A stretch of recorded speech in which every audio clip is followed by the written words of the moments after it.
The 93X Half-Ass Morning Show podcast is sponsored by Standard Heating and Air Conditioning. We all know January is one of the coldest months of the year, and not that cheery, fun kind of Christmas cold. Nah, just the dark, dank January cold. Standard Heating and Air Conditioning is well aware of this, and that's why they're offering $40 off a furnace tune-up to keep you warm during the Minnesota cold. The last thing you want is to be huddled around an iffy space heater you bought from some shady targeted ad. Oh, and how about this? Standard Heating and Air Conditioning has now been helping Minnesotans for over 95 years. So book your appointment now at standardheating.com. That's standardheating.com. The 93X Half-Assed Morning Show. 93. Welcome, folks. Hello and welcome to the 93X Half-Assed Morning Show. Sorry we're late. Some technical difficulties have hobbled the program right from the get-go. We're down to one studio and 3 working microphones. So you've got Nick, you got Josh, and you got Wapple, and possibly Ashley and Dana hollering in the background. Yeah, that's no way to start a morning, is it? We got a live audience in the background. Yeah, what do you guys think so far? Woo! Something gave way right from the get-go, and here we sat. It's kind of like in the movies when the ship begins to sink. You just get as many survivors into one little dinghy as possible and cast them adrift to see if they can make it. That's the 3 of us, Nick, Wapple, and Josh. The others are drowning. We had to abandon ship eventually. Yes, we did. We're running around trying to fix it as much as we can. No clue what happened. So we'll try and get this back to normal, but I think we're screwed. But here's the good news. There could be a way that we could twist this into a day off. Josh is not entertained by any of this. No, He is hurting. Yeah. I don't know what happened, and I'm worried I tripped over something. I don't know what happened. Well, you were kind of finger banging at some wires and whatnot back there. Yeah, but it was unrelated, and it was working. Everything was working, and all of a sudden it stopped. About 5 minutes before showtime, everything just collapsed. So. Well, yeah, what happened? So Wapple's like, okay, 2 minutes, and I plug my headphones in, and I'm like, uh-oh, I don't hear anything. And yeah. Nobody heard anything. Well, what can you do? We'll do our best. Just ridiculous. The weather lately, although it is improving. Not as brutally cold this morning as we've been dealing with, as compared to what we've been dealing with lately. I saw the swing. Yes, nice. It feels somewhat normal out there this morning. I saw the annual article that I'm sure everybody sees when cold snaps come around in the winter. I saw the annual article about how we really don't need to warm our cars up these days as opposed to years ago. That article has never had any effect on me. I'm always going to start my car on cold days. I don't care about the mechanics of it all. I just hate being cold. Yeah, I was telling you yesterday, but this article comes out, and I had left my car. I went through 2 whole cycles yesterday. I thought we were leaving at one point. My car sat there, and it ran for 30 minutes. Yeah. You thought we were going to leave. You start the car. You got into a conversation with this person. The car stops running. You start it up again. You get into another conversation. Next thing you know, it's a half hour. And that was that. It must have been beautiful in your car. It was almost tropical. Did you get down to a T-shirt? I thought about it, but then I'd have to see my body type. So here's the story. As you've again, every year this time when the first real serious cold snap comes through town, you run into this article. It says here, years ago, it was a good idea to start your car and warm it up when temperatures got ridiculous. Older cars, old carburetor engines had to warm up or they could stall. I remember my dad always yelling at me, "You didn't warm the car up long enough. You got to keep it going." Unless you have a classic car or a real rust bucket, there's no need to do this anymore. Carburetor engines got phased out in the early 90s. Modern cars with fuel injectors warm up really fast. In 5 seconds, that's how fast, according to AAA. 5 seconds, I never would have made that guess. So they say the only reason to let newer cars warm up is for comfort. And that's all that I've ever considered from the get-go. It's comfort. Well, I always worried about driving a car. They'll tell you don't drive it like Dana drives out of the parking lot, kind of take it easy at first. Because we were talking about this maybe yesterday where Dana, he gets in his car and he's out of the lot within a second and a half. It's all one fluid motion. And his car, Well, that must hurt. Well, the other day his car was squealing like crazy. And I thought, oh man. When it's as cold as it was yesterday, that must just be painful just to get. Anyway, if you need to crank the heater, let the windows defrost, go for it. Sure, that all makes sense. I've never listened to these types of articles. I love just a wildly warm, almost hot car on those brutal days. You ever left it running overnight? No. Okay, I did that once when we were young guys, terribly cold evening, stopped by my buddies for 2 beers. So I just left the car running. I'm just ducking in the house for 2 beers. So what if it runs for, a half hour or so? Ended up staying all night. So the car ran for, I don't know, I'd say something like 16 hours. Did you go through a whole tank of gas? No. I mean, I didn't run out of gas. But I definitely go through more gas in the winter and I know it's from warming it up all the time. And, I get a little concerned about some of these articles at times, but I lease, so I don't really care. Oh, yeah, right. That's a beautiful thing. That's how I look at it. I mean, it was a cold night again. Just stopped in for a couple. Next thing you know, a few more people pile into the party. The beers really start flowing. And I had a 77 Pontiac Bonneville, Cubby. And that pig ran That's sharp. for 16 hours. And when I got in that damn thing, ooh-wee, was it warm. Do you ever have an engine heater, or your parents have a car with an engine heater? No. My parents had one. That's fancy. Yeah, I mean, back then you see somebody plugged in a car, and you thought, oh, look at this. What's going on? I never see those anymore. Do diesels have those? I know there's a lot of learned folks out there. I believe so. I don't have with our emergency, lifeboat studio we're broadcasting from this morning. I don't have the text messages in front of me. Maybe people are sending you something or another on that. I remember back when we do these out-of-town hockey tournaments when we were kids, going up to Grand Rapids and whatnot, brutally cold weekends. My dad and a couple other guys would take a garbage can lid, put some charcoal in the garbage can lid, and let it burn overnight underneath their vehicles to keep the engine warm. Oh, sure. I've never seen it, but I've heard of that. That was back in the early 1980s. So a few folks are saying you got to warm it up. The oil is going to sit there and turn into a big chunk of ice.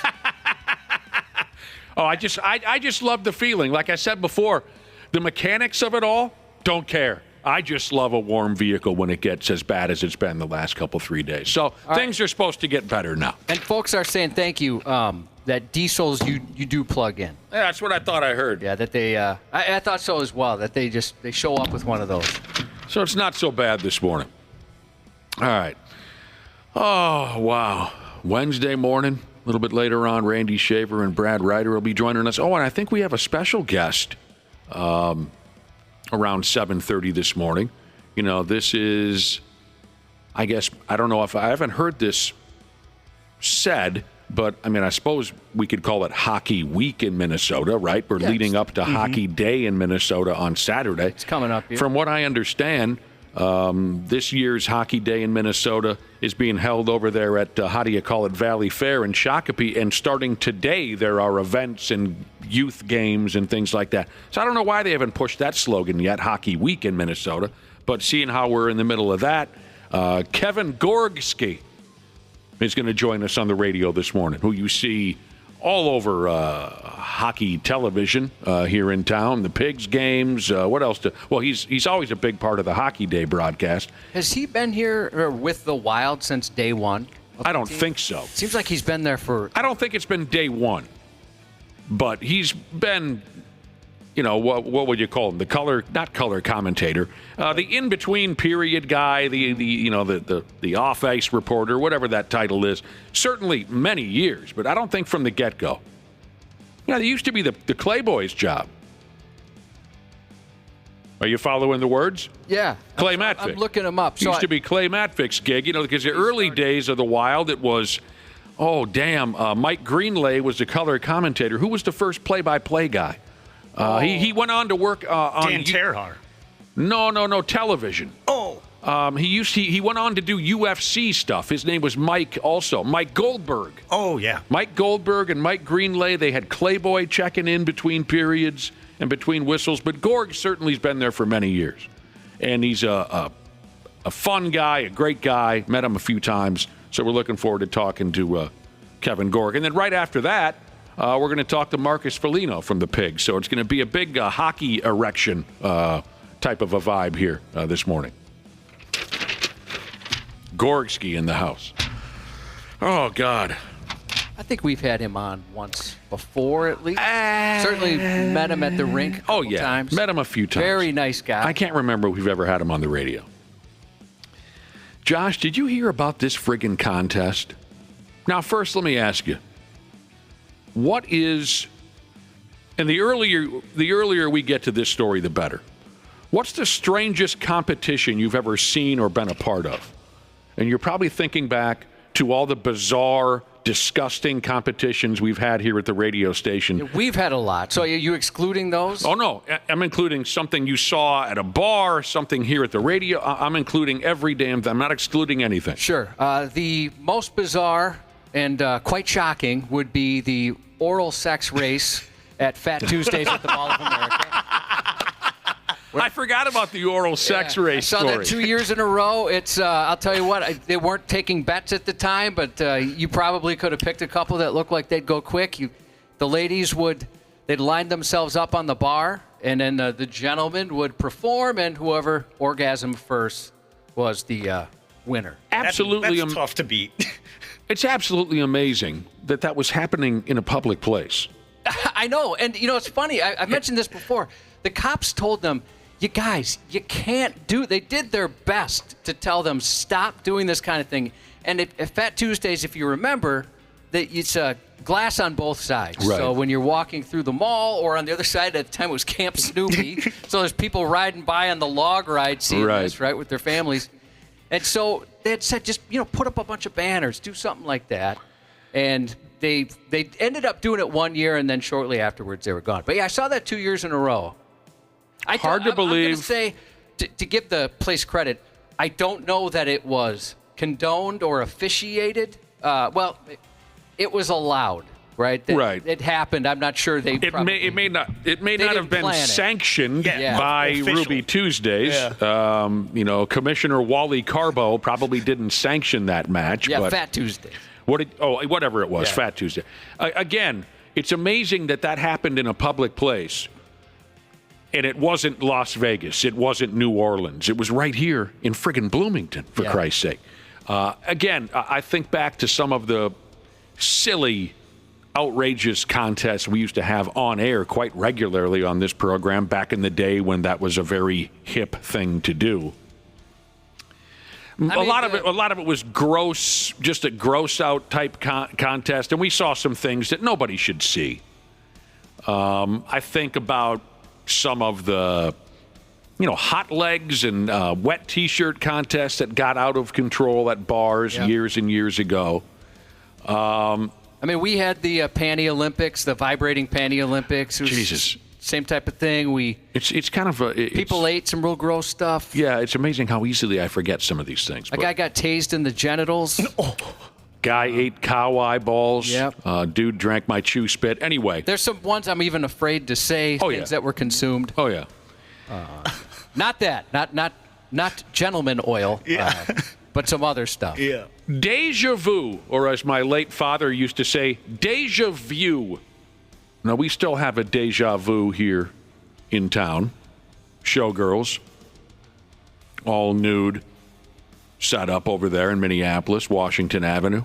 Last time I was there was with you and your boss. And we saw the greatest athlete I've ever seen in person. We did. And surprisingly, it was not that long ago. No. Deja Vu, Michigan. Specifically, Lansing, Michigan. This is just something. Coming up, they will be undertaking their third annual Prettiest Butthole competition. Whoa. Again, Deja Vu, Showgirls, Lansing, Michigan. Their third annual Prettiest Butthole competition is in the works. I saw an article about it yesterday. I can't believe we haven't heard of this, and they're already up to year 3. The event is open to the public. We don't actually have to live in Michigan to participate. And that must mean there's some kind of online situation happening, but I can't say. Well, they drove there because the winner from a couple of years back, she drove that's what they mean by that. to compete. Okay, that's what they mean by that. Okay, you're right. A gal who won last year before, what did you say? 2023. A couple years ago. Yeah, so I think the first one, she drove 12 hours to compete. Yeah, she did. Okay, that's what they mean by you don't actually have to live in Michigan to participate. Sure. They say this event has grown in popularity. All right, you got a few months yet because they call it the must-attend event of the summer. Let me tell you what I know. Oh, God, I can't believe this is happening. The top prize is $2,000. That's impressive. Does everybody in a bar get to see your back door, Josh, if you're guaranteed $2,000? As long as everyone's cool with it. It's going to have to be one person who's opposed, then no. As long as everybody in the room is cool with it. Well, if you're $2,000, definitely. If you're at a pretty butthole competition, if you're in attendance, I imagine you're cool with any damn thing. Yeah, I want to want more than $2,000. $2,000 is not enough. Oh, it isn't? Not for me. No. To have like 100 people see your butthole? Yeah. Here's the thing. If I'm bending over naked, it's all balls. I mean, with age. What do you mean it's all balls? I mean, they really hang down there. Oh, boy. That's what I have to look forward to. Like, if somebody ever gave me a good game, a little pat on the butt, they're getting balls. Mine are still pretty tight. Anyway. Are they really? Nice. Way more than $2,000 for my friggin' the ugliest thing in the world. Yeah. For me to display it to a crowd of strangers, you're handing me way more than $2,000. But that's the prize for the Deja Vu contest. Okay, $2,000, and the girls show up for this. Do you like get your face on a magazine, on like the Deja Vu magazine? They have a magazine? A magazine? I don't know. I have no idea how far this goes. Once that would be more embarrassing. You win a lot. There are a lot of competitions where if you win, it's a stepping stone to higher stardom. You know, Mm-hmm. I don't think this is one of those contests. I don't think if you win the prettiest butthole competition that you're going to be getting phone calls from NBC or anything like that. But $2,000. This is the part where I just can't believe that I'm going to go ahead and say this out loud. The judging. Now, there are judges. I don't know how many. I don't know how you qualify to be a judge in a prettiest butthole competition. It's probably the local rock radio station, don't you think? Oh, that's a good guess. That'd be my guess. A video I saw yesterday led me to believe that the dancers, the Deja Vu dancers who don't want to be involved in this contest, they don't have the same confidence in their dirty penny to enter the contest. They might do some judging, so it might be some of the ladies. This is so fascinating.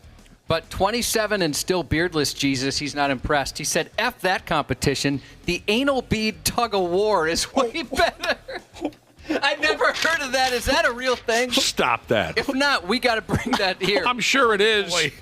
I mean, I can picture it, you know, and it's easy to, I was going to say pull off, but that's not the word. That'd be a very easy competition to, I can't think of another term other than pull off. Can you imagine, though? I mean, there's a lot of risk involved in that. Just two people and a set of anal beads. Anyone can have that contest. I mean, if the risk involved? Yeah, I mean, you're clenching all these muscles, and once it's released, you might poop. Yeah. I know a guy that. What I like to call a prolapse involved, too. Sure. I know a guy that pooped. Oh, you do? From what? Like clenching too much? His girl used some beads on him. Oh, really? Oh, no. Was this something he was into, or was this a first time? First time. And he pooped. Yeah, I could see that happen. Yeah, because he didn't know how to clench it, keep it in there. He didn't know anything. And I think they had about a case of beer. Anyway. Oofda. The judges used the following criteria for the prettiest butthole competition going on at Deja Vu, Lansing, Michigan this summer. This is the way they've done it for a couple of years. They judge it on shading. My God. Okay. I wonder if there's an asterisk next to people who do the bleaching, right? Can you? I wonder if that is cheating. Yeah, if it's like using steroids or something. Good question. Can't do that. Good question. The bleaching. Boy, I remember the first time I heard of that. Me too. I thought somebody was messing with me. My damn. Okay. Shading. You must be getting a pretty decent audience if you feel the need to do that. Right. Maybe it's your living. You know what I mean? Okay. Shading. They also judge on personality. So Of the butthole? Well, Or the person? the person carrying it around.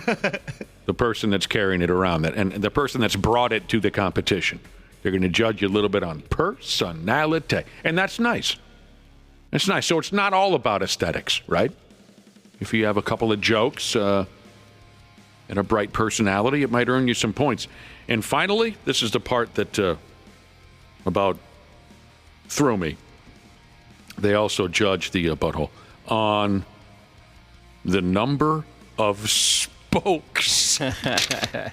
I've never heard that said in my life. Beehole wrinkles? I've never heard it said that way. I've never heard of them called spokes. And I'm a changed man now. Who is doing the counting? Can you wrinkle out the spokes I got down there? Come on. That is a very good point. Wait, Who's is there counting butthole that? ironing or something like that? Or I was heard going of to say stretching, but that leads us in a different direction. Don't know. I've heard of scrotal ironing. Yeah, scrotal ironing. There's got to be, I'd imagine. I bet mine's a nightmare. I take care of it before colonoscopy. I got my second one, meaning the second one I've ever had. What do you mean? Just get a towel covered in alcohol and you kind of do the Porky Pig, or what do you mean? Well, yeah, that too, but mostly. That would but I mean, sting. like taking like a weed whip back there. Yuck. It's terrible. So I'll be damned. It's a real thing. Feel free to look up further information if you like. Coming up this summer at Deja Vu, Lansing, Michigan, the prettiest butthole competition. Maybe I'll ask when they're back there counting polyps. I'll ask if we could count the spokes too, and I can get the spoke to polyp. I'm never going to get over the word spokes. Me neither. I drive a Hyundai, but ride your dad. She's said she's got a girlfriend who will show you her beehole for free anytime, any place. All she needs is about 8 White Claws. Wow, that's aggressive. I mean, I know drinking makes a lot of us do things, but straight up show strangers your back door? Not a fan. I don't like that. You don't like that? No. I'm somewhat drawn to that. Yeah. Do we have any dates set on our Independence Day booze cruise yet? Do we have any tickets to give away for that yet? Not because quite yet. we Not should yet. get this gal on the boat. And someone else commented by saying that Pink Eye Patrol will be on the scene of this prettiest. The judges have those goggles, scientist goggles and stuff, so they don't get pink eye when they're counting. Someone here texted and he had 2 texts on the topic. The magazine Wapple is Proctologist Monthly. Oh. And one of the things they do is they do a white glove inspection. God dang. Oh, gross. You're gross. Here's the deal. What's wrong with you? We got to get going again. Who would have thought that we would have covered such a subject after such a dramatic beginning to the program? If you're just tuning in, we had some fantastic technical difficulties about 5 minutes before we normally go live. We're down to 1 studio and 3 working microphones. Ashley and Dana are here. Lucky bastards. They're just sitting there doing nothing. We'll try to get things sorted out, but just this might be the way we hold tight for the rest of the morning because of some technical problems. You're a terrific crowd. We'll take a break, see what we can fix around here. Probably nothing, and be back in a few minutes on the Half-Assed Morning Show. There's a douchiness to them. The 93X Half-Assed Morning Show. Dana here for Standard Heating and Air Conditioning. We all know January is one of the coldest months of the year, and not that cheery, fun kind of Christmas cold. Nah, just the dark, dank January cold. Standard Heating and Air Conditioning is well aware of this, and that's why they're offering $40 off a furnace tune-up to keep you warm during the Minnesota cold. The last thing you want is to be huddled around an iffy space heater you bought from some shady targeted ad. Oh, and how about this? Standard Heating and Air Conditioning has now been helping Minnesotans for over 95 years. So book your appointment now at standardheating.com. That's standardheating.com. This episode is brought to you by Progressive Insurance. Do you ever think about switching insurance companies to see if you could save some cash? Progressive makes it easy. Just drop in some details about yourself and see if you're eligible to save money when you bundle your home and auto policies. The process only takes minutes, and it could mean hundreds more in your pocket. Visit Progressive.com after this episode to see if you could save. Progressive Casualty Insurance Company and Affiliates. Potential savings will vary. Not available in all states. Hey, my name is Mandy Woodruff Santos, career expert and host of the podcast Brown Ambition. Brown Ambition is conversations about wealth building. Being rich really helps. You should be rich. Entrepreneurship. Women of color are the fastest growing entrepreneur in the country. Whatever, it's fine. And being surrounded by sister friends. Mandy, mention your name on the podcast. You have made it. I was like, oh my God, I have made it. Brown Ambition. Follow and listen on your favorite platform. Stupid news on the Half-Assed Morning Show.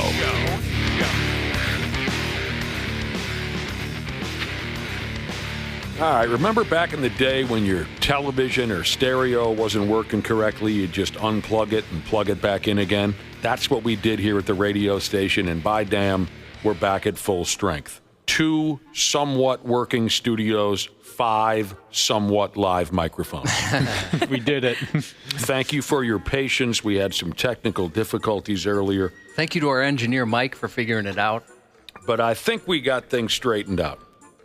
Unplug it, plug it back in again. That's how you get things done around here. You used to also give advice on how you could fix stuff. Do you remember what that was? I often recommended you talk dirty to whatever item was not working. Yeah, if there's a computer issue or something, I'd ask you, shoot, what do I do now? And you'd say, well, talk dirty to it. Yeah, talk nasty. Never worked. No. I'm just not a good dirty talk. No, you are pretty tame in that department. Yeah. What do you think, my genitalia? Would you like me to do something with it to you? Maybe some love making? Yeah, that's bad. Straight up filth. What do you mean? Worked on me. On to today's Stupid News Report. Well, now suddenly I can't hear myself. Are you serious? You're messing with us. Don't do that. Don't do that. Poor Josh almost had a heart attack. I know. Nick was off air. He was describing my face at first because I thought, oh no, did I screw something up? Cubby was not a happy man. Oh, I was very nervous. For about 20 minutes, very nervous. You thought maybe you had ruined everything, and you were the one who you get pretty tightly wound now and again, Josh, and that was about as tight as I've seen you in years. You thought that you had murdered the radio station. Trying to make him laugh over there. He just had this same terrified look. Just got, that's really funny, but I don't. All right, you better now? Much better. Loosen up, will you? Is my computer on? Oh, whoops. Before we get out of here this morning, I'd like us all to gather around my computer screen here and watch a video as a family. As a family. Because this is a kind of video that's tough to come by. A doctor out there in running Taiwan. He set up a video camera, and then he performed a vasectomy on himself. He did. So get ready. I haven't watched this video yet. Like I said, I want it to be a special event for the 5 of us. I'm guessing we're going to get some dong in there, a set of Taiwanese nuts, blood, all the good stuff. This is going to be fun. One of the most disturbing parts about... Oh, I'm sorry, you didn't say what it was. Or did you? I said the man performed a vasectomy on himself. Did. Yeah. All right, so I was going to say one of the most disturbing parts isn't necessarily the operation. It's that a couple times he leans his head back. I'm assuming in pain. He's wearing a mask. But I wondered at first if it was ecstasy. You know, he's doing this to himself. It was a bit disturbing. So you did watch the video. Yeah. You're the only one who has. Okay. I haven't seen it yet. I don't know. Maybe it felt a little bit good. You're saying he tilted his head back and I'm sure it was like grimacing, but he had a mask on. Yeah, there's no way this felt good. I mean, there's some people that like the pain and stuff like that, right? The dude is a plastic surgeon. Chen Weenong is the name he goes by. He recorded his own vasectomy, and then he tossed the video up there on godless social media. He said it was a gift to his wife. He's a father of 3, so he's pumped enough damn kids out already. He said, Chen also said something or another about, quote, educational purposes when he was asked about dissecting his own gear on camera. He presented along the way, as the video was rolling, he presented a list of 11 steps involved in the operation. Step 1, he stabbed himself in the dong with anesthesia. And then he started up with the cutting. You know, I guess I've never asked this. I have plenty of friends who had the vasectomies. A couple of them, I'm assuming just to pretend they're having sex. But did they, and you're awake, they say, so maybe they don't drug you up if they just use a local numbing agent. Yeah. It sounds like that's pretty common, just some Novocaine. I always assumed they gave you a pill or something like if you get LASIK. I'll tell you what, I had a full-on lung operation. They didn't put me out. They just gave me a local anesthetic in my chest so I didn't feel the cutting. Yeah, that was shocking to me. I didn't have any cutting, thank God, but when I had a wiener procedure, they just kind of lubed it up with something. And then same deal with when I was lucky enough to get my bladder scoped. They just numbed her down there. You know, in the movies... I wanted to be knocked out, but they wouldn't let me. Yeah. Great band name, by the way, Wiener Procedure. I'd go check them Opening up for Fall Out Boy. Yeah. In the movies, they lead you to believe that every damn thing they do to you, they give you the gas and you wake up and you, oh, God, where am I? Yeah. I don't think it plays... It doesn't play out that way in real life. Like I said, I had a collapsed lung in 1986, and it was pretty scary. I remember went to see my doctor because I was in incredible pain and I couldn't breathe and I couldn't lie down properly. It was just a nightmare. Oh. And I remember the doctor saying, you have a collapsed lung, your chest cavity is filling with blood. You know, we need to get you to a hospital. As a 14-year-old kid, I was scared, but very quickly I thought, okay, they'll knock me out. They'll perform this operation. I'll wake up, I'll recover, and I'll leave the hospital. So I really wasn't maybe as scared as I should have been going into it. I lay down on the hospital bed there. You know, they get me all set up for the operation. There's doctors and nurses all over the place. And the doctor says, okay, I'm going to shoot your chest up with some Novocaine. Okay. And, you know, of course, there's a little bit of pain involved in that stabby stab. And then he said, okay, are you ready? And I said, well, you're going to knock me out, right? And he said, no, because of this and that and respiratory this and that. And he said, no, we can't do that. And that's when I got scared. I said, wait a minute, I'm going to be awake for this? And I looked away. I remember hearing the blood spray. It was like a Kill Bill movie.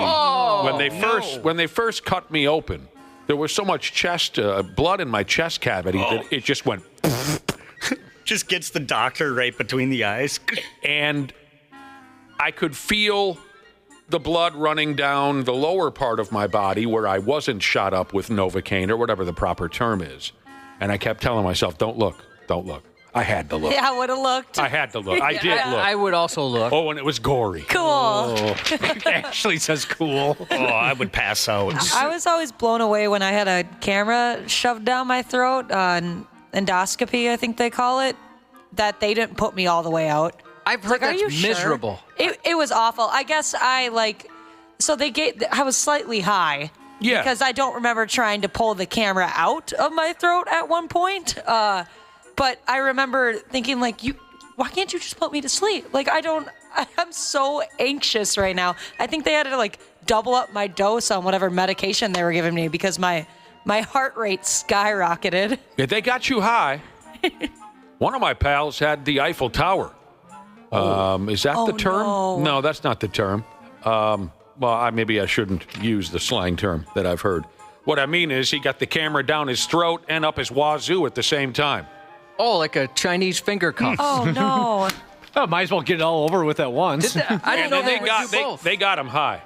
What's that? I didn't know they would do both at the same time. Yeah, they had to do both. They double-teamed him. He had a Groupon 2-for-1 deal. Maybe Eiffel Tower is the proper term. Yeah, they gave him the Eiffel Tower.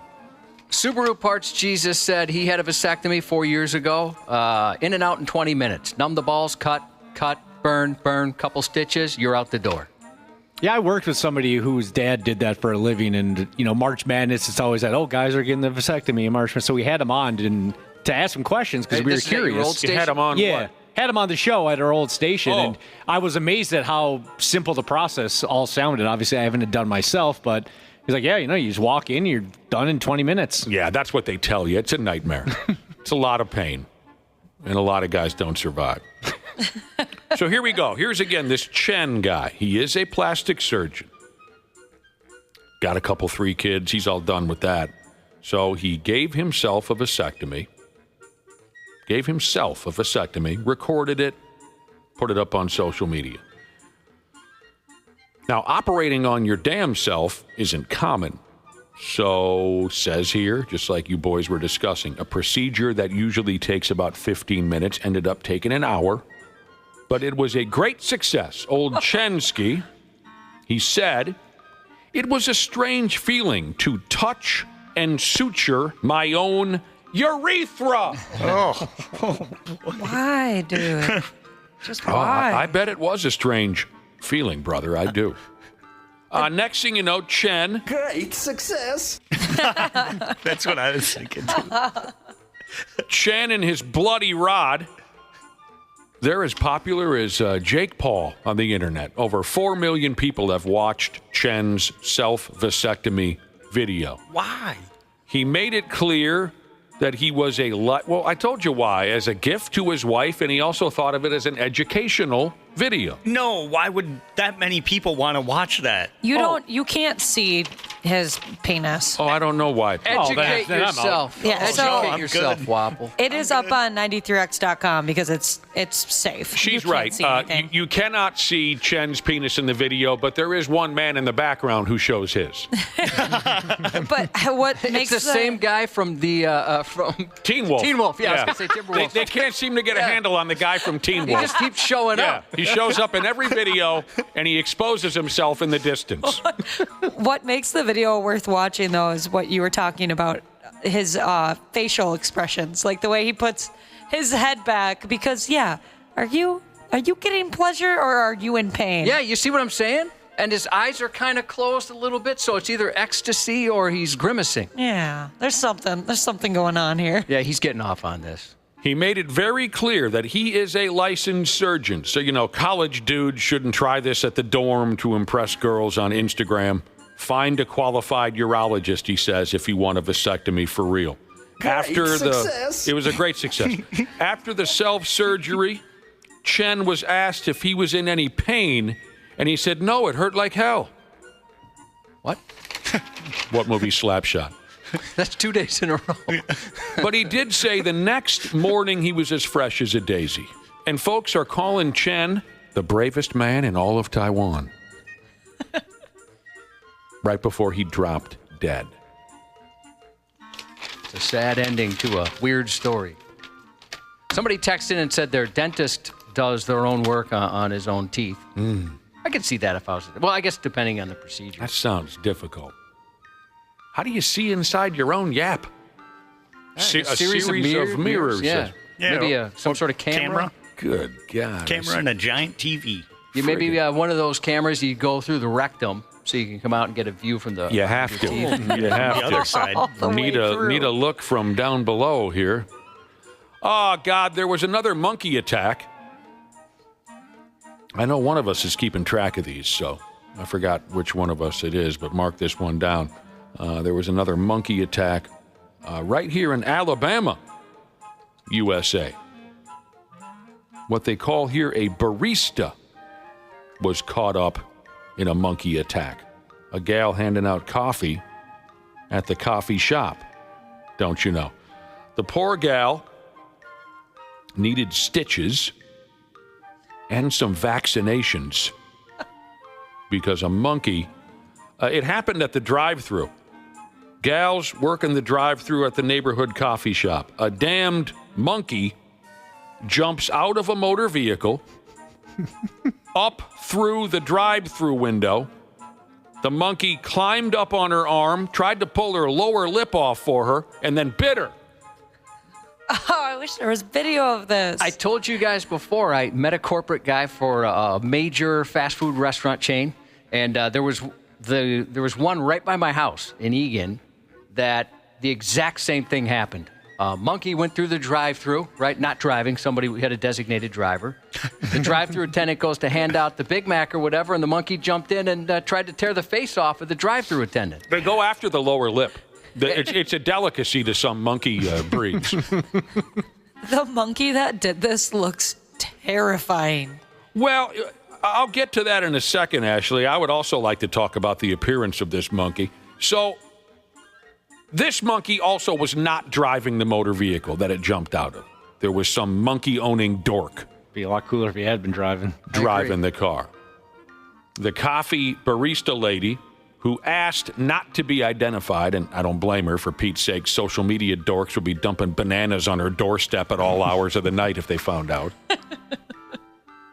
The coffee barista lady, she had monkey bites on her hands and a tear on her ear that required stitches. It tried to pull her ear off for her, too. When it jumped up on her, it had the right monkey hand on her ear and the left monkey hand on her lower lip and just started pulling on both of them. It's a delicacy. Ah, come on! I want to eat, it said. Because they love they feed on our ears. And the monkey might have given her an even more terrible whooping, but a fellow employee there at the coffee shop was able to pull the monkey off the gal. The monkey then got back into his owner's vehicle and they drove away. See, that sounds like a planned hit to me. Yeah, it does. And also, that's a nice coworker. If a monkey ever attacks the four of you, I'm staying away. Yeah, I'd have to agree. Oh, hell no. I'd be the guy. I want to choke one of those sumbitches out. At this point, every other week we read of some violent monkey attack. If a monkey runs in this building and jumps on any of you, I'm the guy. I'm bloodthirsty for these bastards. I want to fight a monkey. Who do you let the monkey go after the longest before you take a friggin' wild guess. There were actually two monkeys in the vehicle. There was good monkey and bad monkey. Good monkey sat there and waited for his coffee. Bad monkey jumped through the drive-thru and tried to pull this gal's face loose. The monkey owner dork later on came into the coffee shop to talk about what happened. What? Look, I want to talk to you about the incident from a few minutes ago. Dude. Where my monkey jumped through the drive-thru window. Do you remember that? It happened just a couple minutes ago. Yeah. I remember. I'm suing you. Now, I read, as I said earlier, this gal had to get some kind of vaccinations, but word is the bad monkey was all up to date on his monkey shots. So the barista will likely survive the attack, as opposed to catching some brutal monkey disease through blood contact, whatever. You've seen the movies. All right, here's where we get to talk about the kind of monkey it was. Finally. It was what they call a night monkey, or some call it an owl monkey. Just a little peckerhead with big eyes like it just smoked rock. Dude, it looks like it's strung out. I think I would see this monkey in my nightmares. The monkey owner dork is probably going to have to pay some fines and whatnot. That's a terrifying story, Josh. That is pretty scary. You're not expecting that at your workplace. But I'm your monkey hero if it ever comes down to it. If I ever saw this type of monkey out and about, I would think that thing's going to attack me. Its eyes say, I'm going to kill you. I want to go hand to hand with one of these pricks. I'd love to see that. Please. Is he going to get... It's going to be like when I used to fight my twin brother when we were kids. Is the monkey going to win? Likely, yes, the monkey's going to win. But I'm going to get a couple of cheap shots in on that sumbitch before it's over. But here's the thing. I can see you throwing it around. Oh, yeah. You'll start fighting this monkey, but then the other monkeys, they come out of nowhere and they just jump in. Again, Josh, that's also very likely. I don't care. As long as I get a couple licks in on that effing monkey, I'm satisfied. I play dirty. They don't have a code either. No? Oh, they don't? No. Obviously not. They try to pull this gal's lower lip off of her face. I mean, unfortunately, that's all too common, attacking your drive-through attendant nowadays, right? Or I got a story coming up in the news about a food fight from somebody that decided they weren't happy with the service they got. It doesn't matter what species you are. Right. You take your anger out on the innocent drive-through attendant. Even the monkeys. One listener texted in to say, this is how the movie 28 Days Later started. Never saw it. Oh, really? Was it a monkey drive-through attack that started the... I saw the movie. I don't remember how the outbreak started. No, Yeah, I didn't me remember it was either. monkeys either. I missed that I'm looking part. forward to the next one. Yeah, me too. All right. If you've never seen a horse up on a rooftop, you'll want to see this here video of, well, obviously a horse up on a rooftop. Is that on our website? They call it 93x.com. Yes, sir. And then also, you'll want to see the much more interesting segment of the video, the process of getting the horse off the damn rooftop. It jumped into a meat grinder. No. Now glue. Josh. No. In Brazil, there have been some terrible floods going from town to town. So the horse's owner somehow talked the horse into walking up something called a cement ladder. I don't know. The story was written. How do you say it, Josh? Written? Sure. In Brazil, so I don't know what they're talking about when they say a Authored? cement ladder. He talked the horse into walking up a cement ladder up to the rooftop of his house to keep the horse safe from the floods. Are you following this, Ashley? Yeah, it's great. I can watch this video all So now we got a horse up on top of a house to keep it away from the floods. I got to say, I'd love to see a horse in an elevator. Wouldn't that be something? Oh, he would be so confused. Just pushes some of the buttons with its big nose. Mm-hmm. Oh, cool. Hits the wrong one. But then, of course, they got to get the big bastard down at one point or another. You can't leave a horse on a roof. I'll be damned, but they got her done. Local firefighters and some other folks showed up, and they strapped this and that around the horse, and then they used a crane to lower the sumbitch back down to the ground. Now, that was a lot of fun to watch. I got to admit, that was fun. Well-behaved animal, I got to say. Yeah, very relaxed. Yeah. And like Josh said, now that they got this horse safe and sound back on the ground, people will get their glue on time.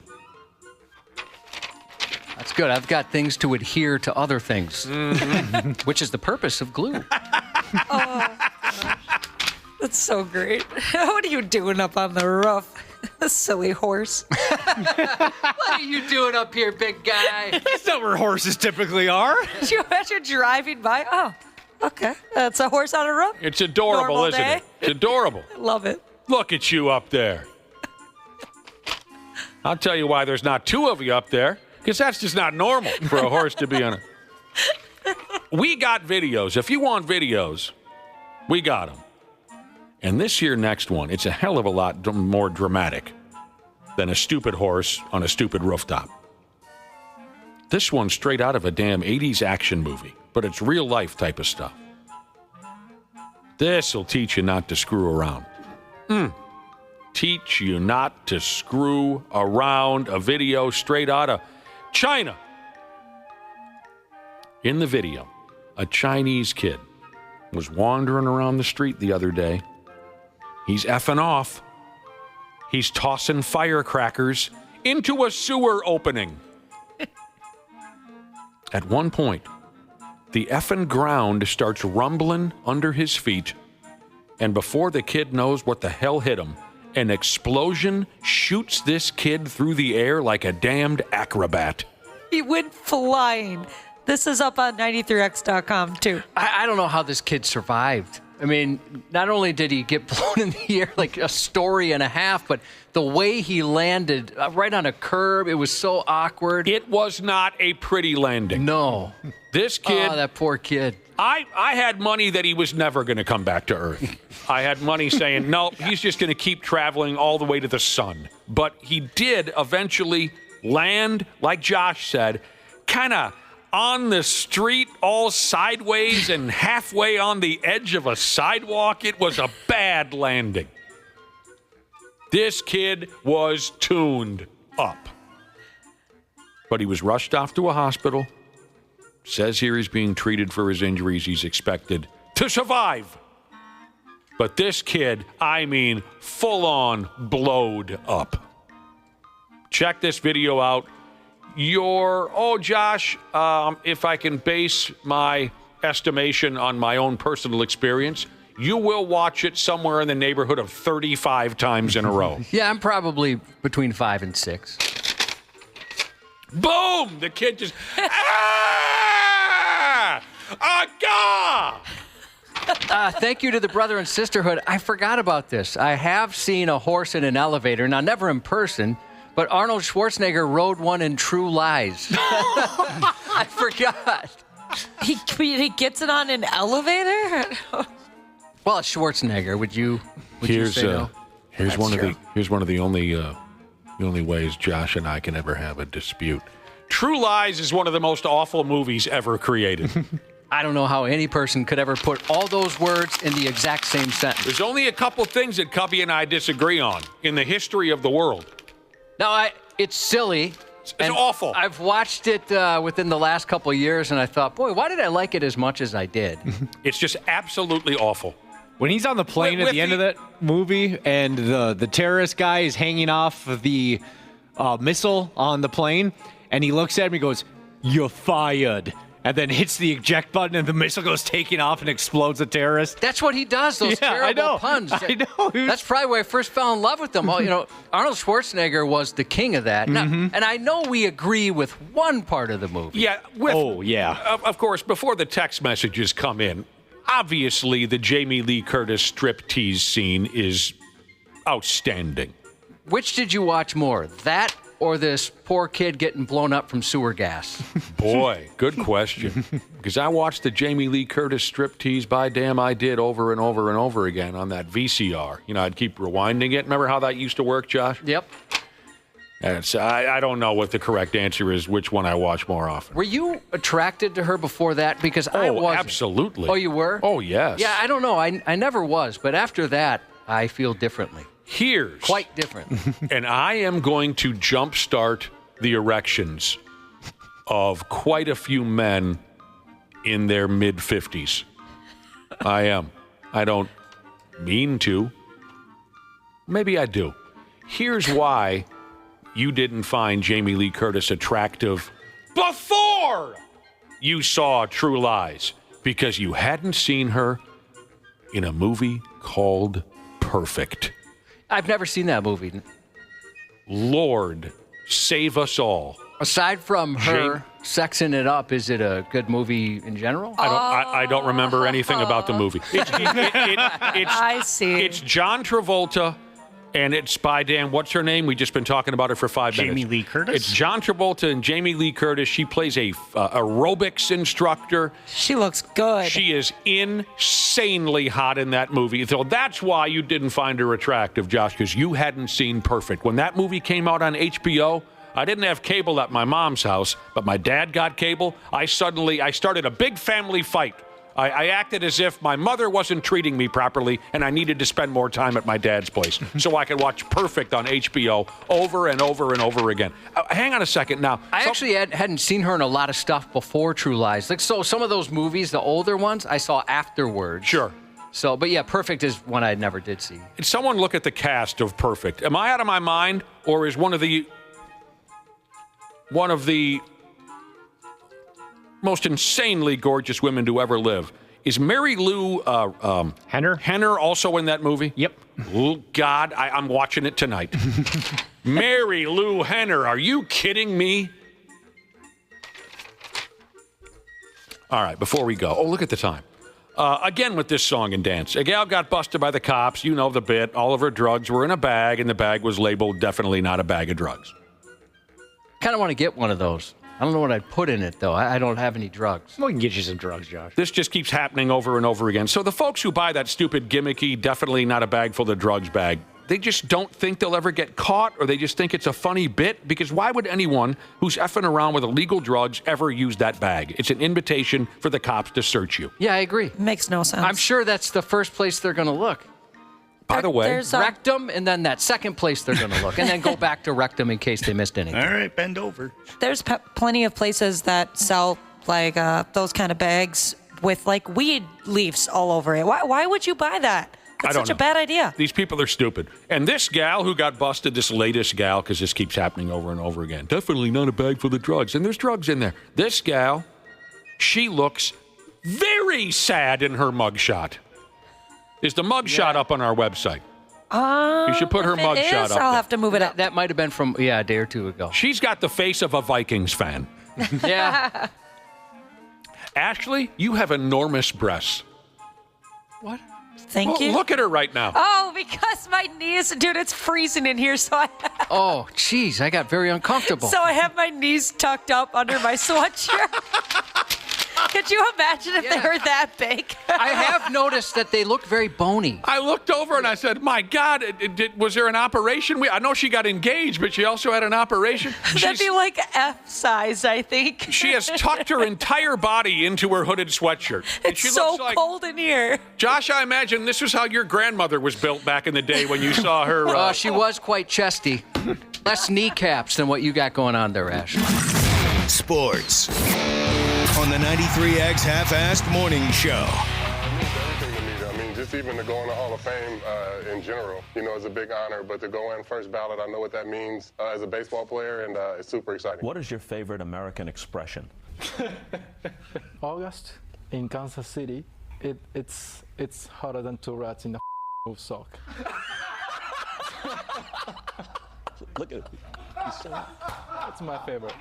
I have a bad teammate.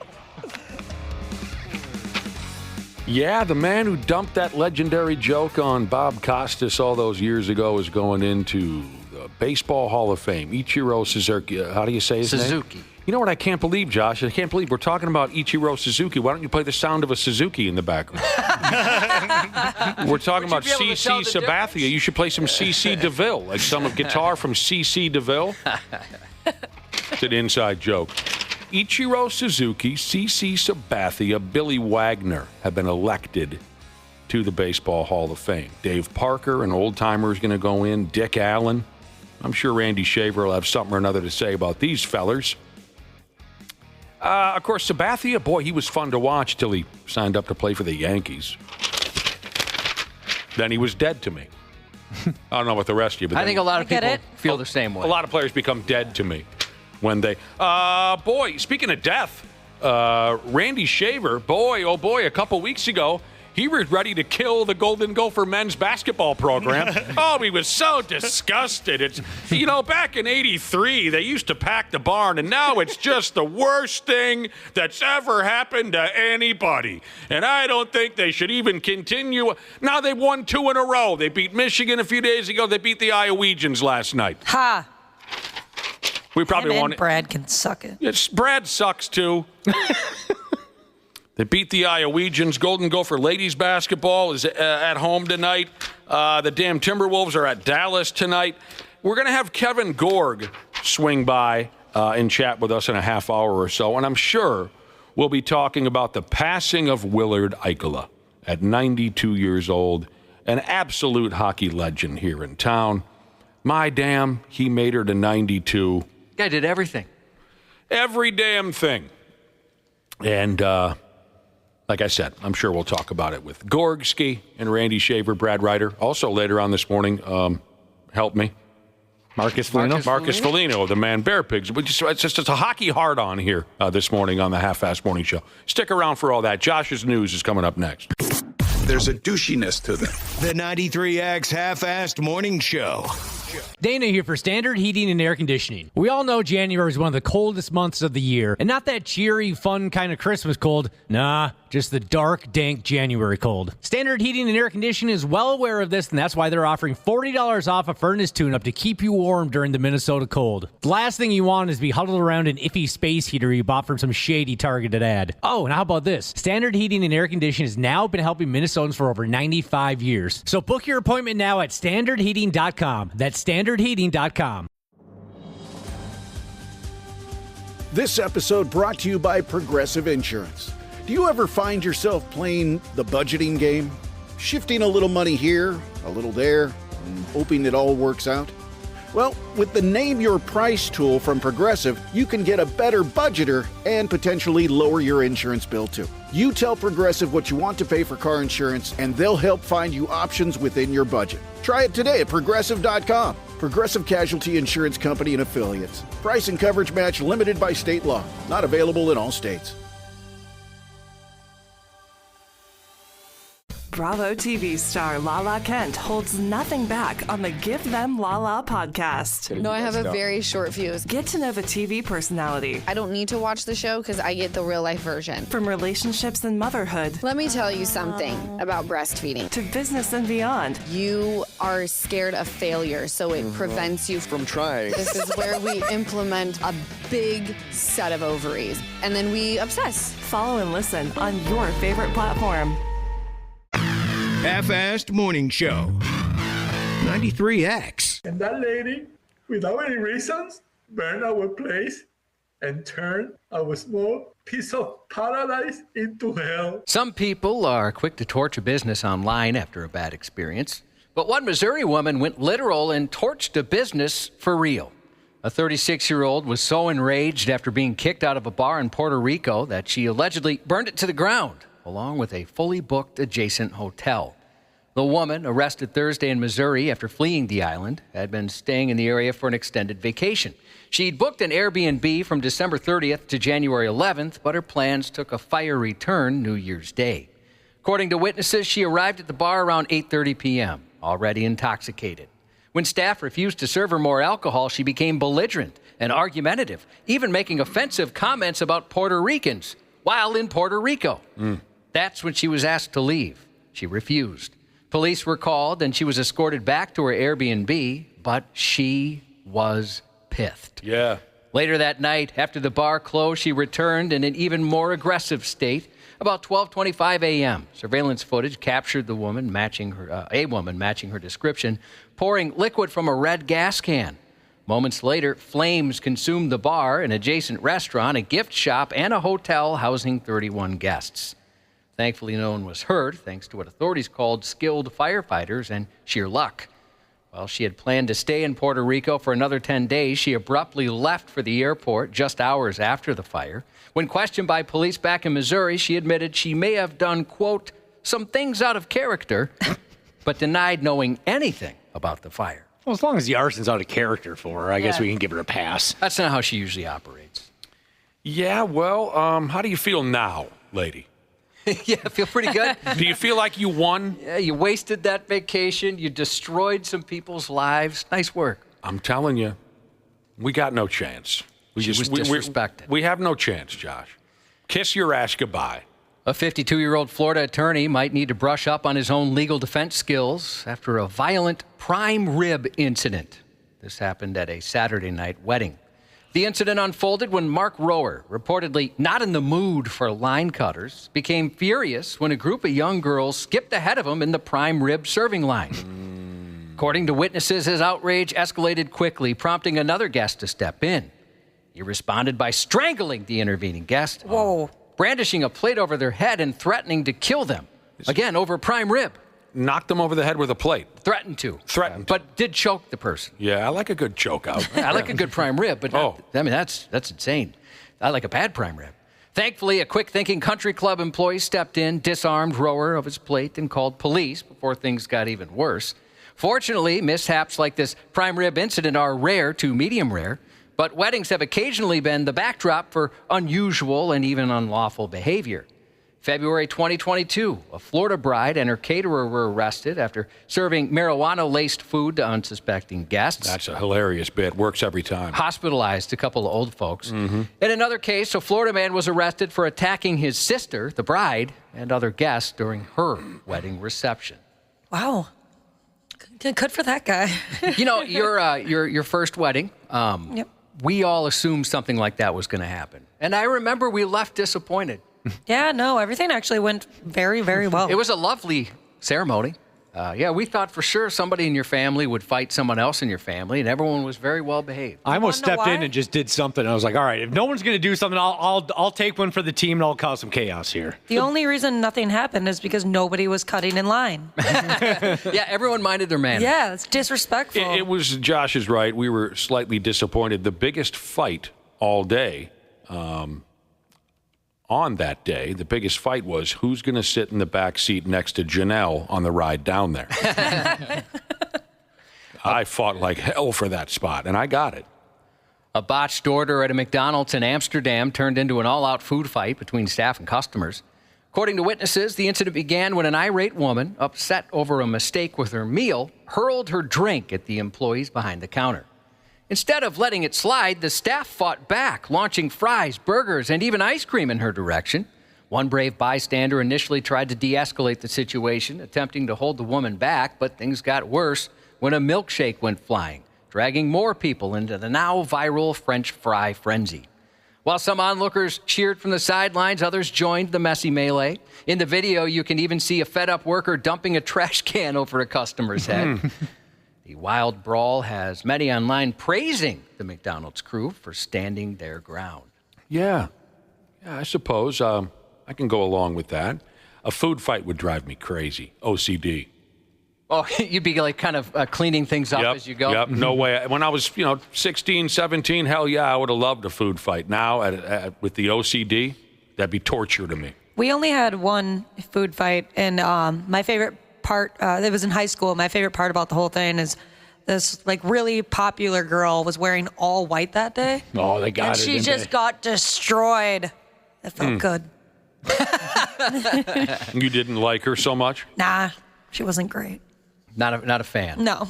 A 21-year-old man charged in a road rage shooting earlier this month is also accused of something some people are finding a little strange: trying to purchase a 9-month-old baby to harvest its organs. Oh, no. Which many are finding weird.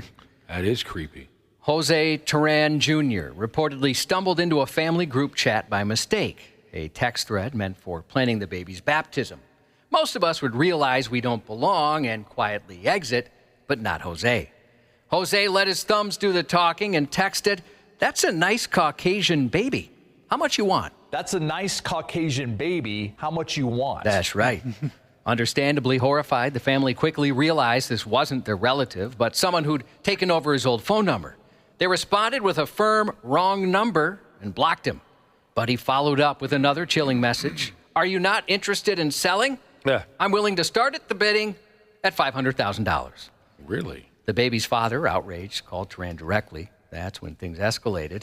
He reportedly doubled down, claiming he regularly purchased babies for their organs and could pay in cash or Bitcoin, their preference. To top it off, he mentioned knowing the church and home address the family had shared earlier in the thread. All right, now he's gone too far. When questioned by police, he dismissed the whole thing, claiming he thought the texts were just spam. But that's just half his story. Earlier in the month, he was arrested after a road rage incident that turned violent. Police say he was driving a stolen sedan when he pulled a gun and shot a semi-truck driver in the leg, causing a crash between their vehicles. Is this guy something or what? Yeah. A pretty gross family drama unfolded in Memphis, where a 48-year-old man found himself behind bars following an incident that left his family mortified and the toilet bowl occupied. Adele Totten was arrested after he broke into his mother's home, busting a window and making himself quite the unwelcome guest. He began by taking the security cameras down, then concluded the evening by desecrating his mother's toilet, dropping some serious ash. According to Memphis police, he went straight for a deceased relative's cremated ashes and dumped them unceremoniously into the toilet. Oh, man. That's messed up. There goes Uncle Donnie. Mom, understandably horrified, called police, who found him still hanging around the scene. He's facing charges of aggravated burglary and abuse of a corpse. Put some dude right down the toilet, huh? Yeah, right down the toilet. Then about 1,000 miles to the northwest, they're not flushing ashes, they're eating them. A Colorado mom was horrified after discovering her sons might have eaten their grandpa. Oh my gosh, gross. Poor grandpa. The We're gonna 31-year-old take you everywhere, Grandpa. The 31-year-old mom of 3 said she left her 3- and 2-year-old toddlers alone for just a moment while prepping for a birthday party. She was gone for about 3 minutes, but when she returned, she saw the boys playing in what looked like dirt. During the minutes that she was gone, they'd smeared the soot all over their faces, bodies, and floor. Days later, she found an empty container which held their grandfather's ashes, and realized the horrifying truth: the dirt was his cremated remains.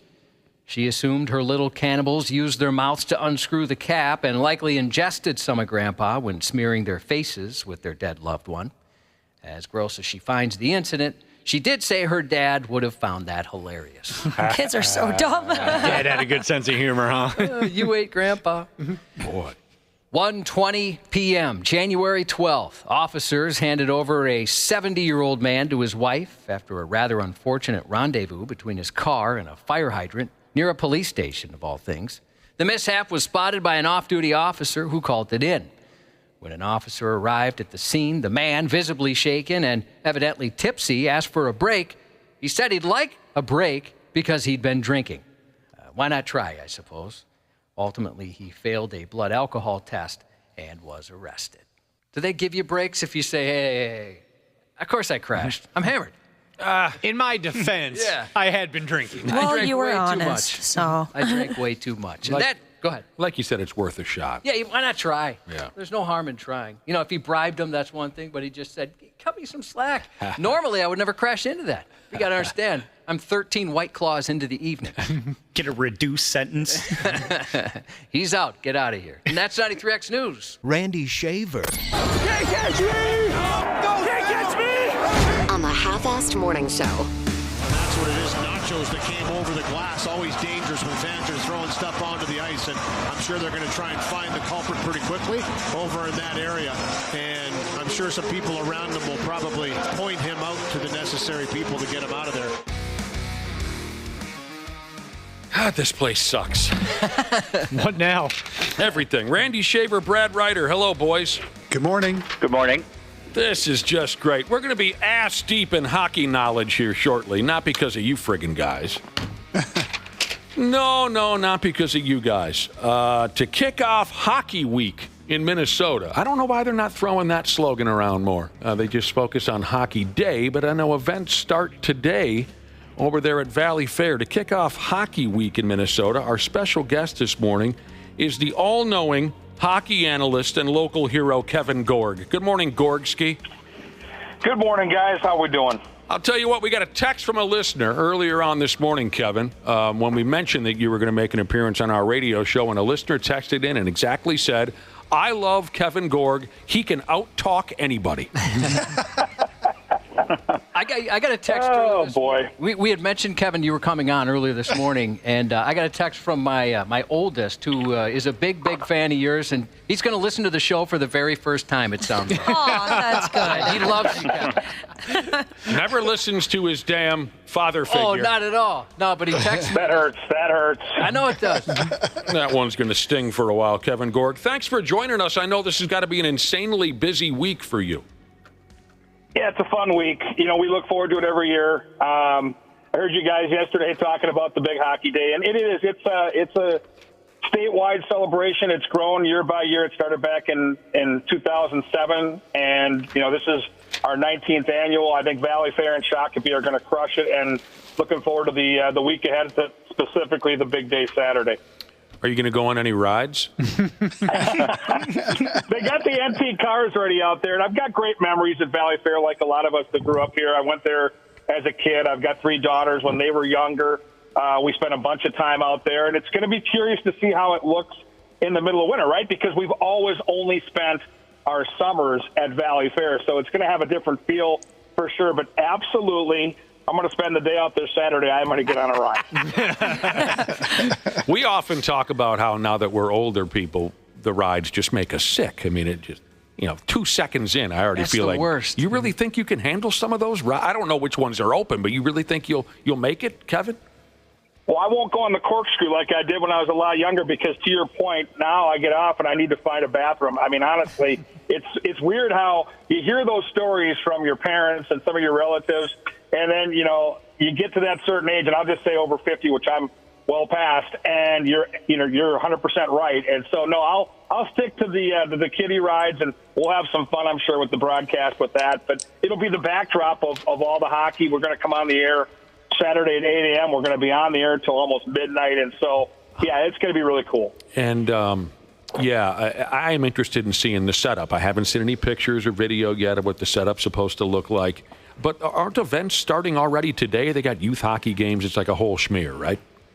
Yeah, the events start this afternoon at 3:30. The gates open at 2:30. They've got, games basically running all day and all night here, all the way into the weekend. And that's the growth we've seen in the event. I don't think we had any idea back in 2007 when this thing started up in Baudette Bay that it would get to be this big. But it isn't just where we are. It's a celebration throughout the state. The beauty of social media this weekend is you'll get to get updates from people in their backyards and the fire pits. Everybody kind of comes together, and there's so many ties to the game of hockey if you grew up here and have family here. And so it's a really big event, and for the kids that play on Saturday, they've got relatives all over the country that can watch them, and that's part of the fun, too. You know our pals Randy Shaver and Brad Ryder, don't you, Kevin? I sure do. Yeah. Randy and I have spent a lot of time together at his golf tournament. I've made an ass of myself out there on the tee year in and year out. He keeps bringing me back. I have no idea why. He's absolutely awful at golf. But it's a great event, and obviously, we all spend so much time covering the sports we have for years, and we all three enjoy it so much. There you go. By damn, Kevin Gorg is our guest this morning, and I guess I'd feel disrespectful. We can continue talking about Hockey Day here in just a few minutes and some other things, but I would feel disrespectful if we didn't cut to the news of Willard Eichela's passing, which I first heard of yesterday, the legendary hockey figure here in the state of Minnesota for so many years. Grew up in Eveleth, Minnesota, was a terrific goaltender, won this, won that, went to Michigan. The guy's done everything. And then, of course, his career coaching the Edina Hornets high school hockey team. Willard Eichela gone at 92 years old. Kevin Gorg, can you, as a professional television broadcaster, can you even sum up what this means or what this man meant to hockey fans here in town? Well, I'll start by saying what a life well lived. Had a chance to get to know Ike over the years at an ice arena, of course, because that's where he loved to be. It's hard to sum it all up, but you mentioned some of the key bullet points. He was a goaltender, so right away I've got a soft spot in my heart for him right there. But in Eveleth, all those state tournaments, 5 shutouts at the tournament, which is still a record. Undefeated his last 3 years for Eveleth Gilbert. All-American goalie at Michigan, and then came back to Minnesota and moved to Edina and started that program back in the late 50s. And it was all outdoor hockey back then, but we now look at Braemar Arena as this hockey mecca, right? It's such a cool place to go watch not only the Hornets play, but section playoff games. And in the 60s, it was his success at Edina that brought that rink together and got that rink built. And, I didn't realize this until I started digging into the numbers this week with the news that he retired before he was age 60. Think about this. He won over 600 games. He won 8 state championships. If you're going to build a Mount Rushmore of high school hockey coaches in Minnesota, it starts with Willard Eichela, just a gentleman. And our paths crossed in the mid-'80s. Speaking of legendary coaches, I played for Tom Osiki at Burnsville. We had an unbelievably good team in the mid-'80s that I played on. And when we won during the regular season at Braemar, it was year 21 of our program, and it was the first time Burnsville had ever won a varsity game at Edina. That tells you the consistent success that Willard Eichela had in Edina, and he did it with class, guys. Yep. Randy Shaver, Brad Ryder. Well, I ran across Ike a few times in just covering sports, certainly not to the depth of a lot of other sports reporters in town, but I guess I always came away in any conversation I had with him as he was just a legend. I mean, there was just something different about him as a person and as a coach. And you talk to anybody who played for him, and they just revere the guy, and for the right reasons, right? He was just a great person as a coach, but also a great person away from the ice. And I think that's how a lot of people will remember him. I think the thing that sticks out to me, and Kevin kind of mentioned it a little bit, I was surprised, in a good way, when I heard that he had passed away, that, he had actually stopped, like you said, he had actually stopped coaching before he was age 60, because he was behind the bench for so long. You just assumed that he was there and retired maybe when he was in his 70s or mid-70s, but no, I mean, he built that thing at a young age and kept it going and got out, and obviously stayed involved in the Edina hockey community even after he retired, too. Such a great story this morning that Royce wrote about Willard and his relationship, with Sid and John Mayasich. Sure. Just a great story. Mm-hmm. Locked up. Randy's locking up here. Sorry. No, it's okay. I have gotten to be friendly the last few years with one of Willard Eichela's daughters and son-in-law. And so I just want to pass on personal condolences to them. I'll probably be seeing you soon. Condolences to them. Yeah, I mean, just a legendary name. Even if you only know a little bit about hockey here in Minnesota, you've heard the name Willard Eichela. What a terrific life and a terrific run. The man made it to 92. I mean, my earliest memories of Willard Eichela was watching, of course, the state high school hockey tournament when I was a kid. Right. And the hat and this kind of stoic type of personality he appeared to have on television. My first memory are guys like Wally Chapman playing hockey for who eventually became a Golden Gopher. So, again, I think Kevin said a life well lived, no doubt about it. Willard Eichela. There's probably never going to be anyone who will come close. No one will come close. Kevin, do you want a job here? Because Brad and Randy don't know anything about hockey. Oh, come on. That's not true. You're a busy guy, though, but you want a job at the radio station? We don't have any money or anything. Call me anytime, though. I do enjoy chatting, for sure. We can attest to that last statement. So can we, Brad. So how's life on the mic this year following the Wild? I mean, we're going to be talking to Marcus Foligno, by the way, in about 15 minutes here, if you have anything you'd like us to pass on to Marcus. Well, talk about a guy that likes to chat. He could talk a dog straight up a meat truck. I mean, he's... I've never heard that. I mean, but poor Marcus Foligno, right? I mean, he's got no money, he's got no skill, he's got no looks. I feel bad for the guy. It is unfair. The guy is a mutt. Seriously, I mean, I feel bad enough every day when I get up and look in the mirror, but then I'm standing next to him doing an interview, and, the Wild will take the picture and they'll send it out on social media. I'll be like, my God, what a disaster. But no, you couldn't find a better guy to talk to. I mean, the Moose is exactly what you see in our broadcast. He's a genuine dude. He's a great guy. Ask him about the shower in Buffalo a couple years ago. We had told him that he reminded us of the character in the movie A Star is Born, Jackson, Maine. Oh, okay. Played by Bradley Cooper. So we come in to get our sound out of the locker room after morning skate, and we hear him. I think he took it to heart. He's in the shower, and you can't see him, thankfully, but you can hear him, and he's singing that song, Shallow, from the movie. Oh, my gosh. Great voice. Of course, along with everything else he can do, he's got a great voice. So remind him of that. It was a handful of years ago. But, no, I love Marcus Foligno. He'll be fantastic. Your listeners will get a big kick out of him, and it's been a ton of fun. Like last year, it was a tough year for everybody involved, and I think as broadcasters, you kind of live vicariously through the emotion of the team. And last year, it felt like two seasons wrapped into one with all the drama and the injuries and the trip over to Sweden, which was great, but it just felt like a year that would never end. This year's been just the opposite. It's flying by. They're playing fantastic hockey. They're overcoming all this adversity. And they're a great group of guys to cover. We got a lot of personality in that locker room for all of us that get to cover the games. That makes our jobs that much easier. Well, this ought to be great. We did not know the man was a singer. Now, we've had him on the program we've had him on the program for a couple of seasons now, and you're absolutely right about him talking a dog off a meat truck. The guy is just, he's got a great personality. We've been so lucky, really, for the most part, over the years when it comes to hockey players, baseball players. We've gotten some great personalities. I mean, one of our tight buddies is Andrew DePaula from the Minnesota Vikings.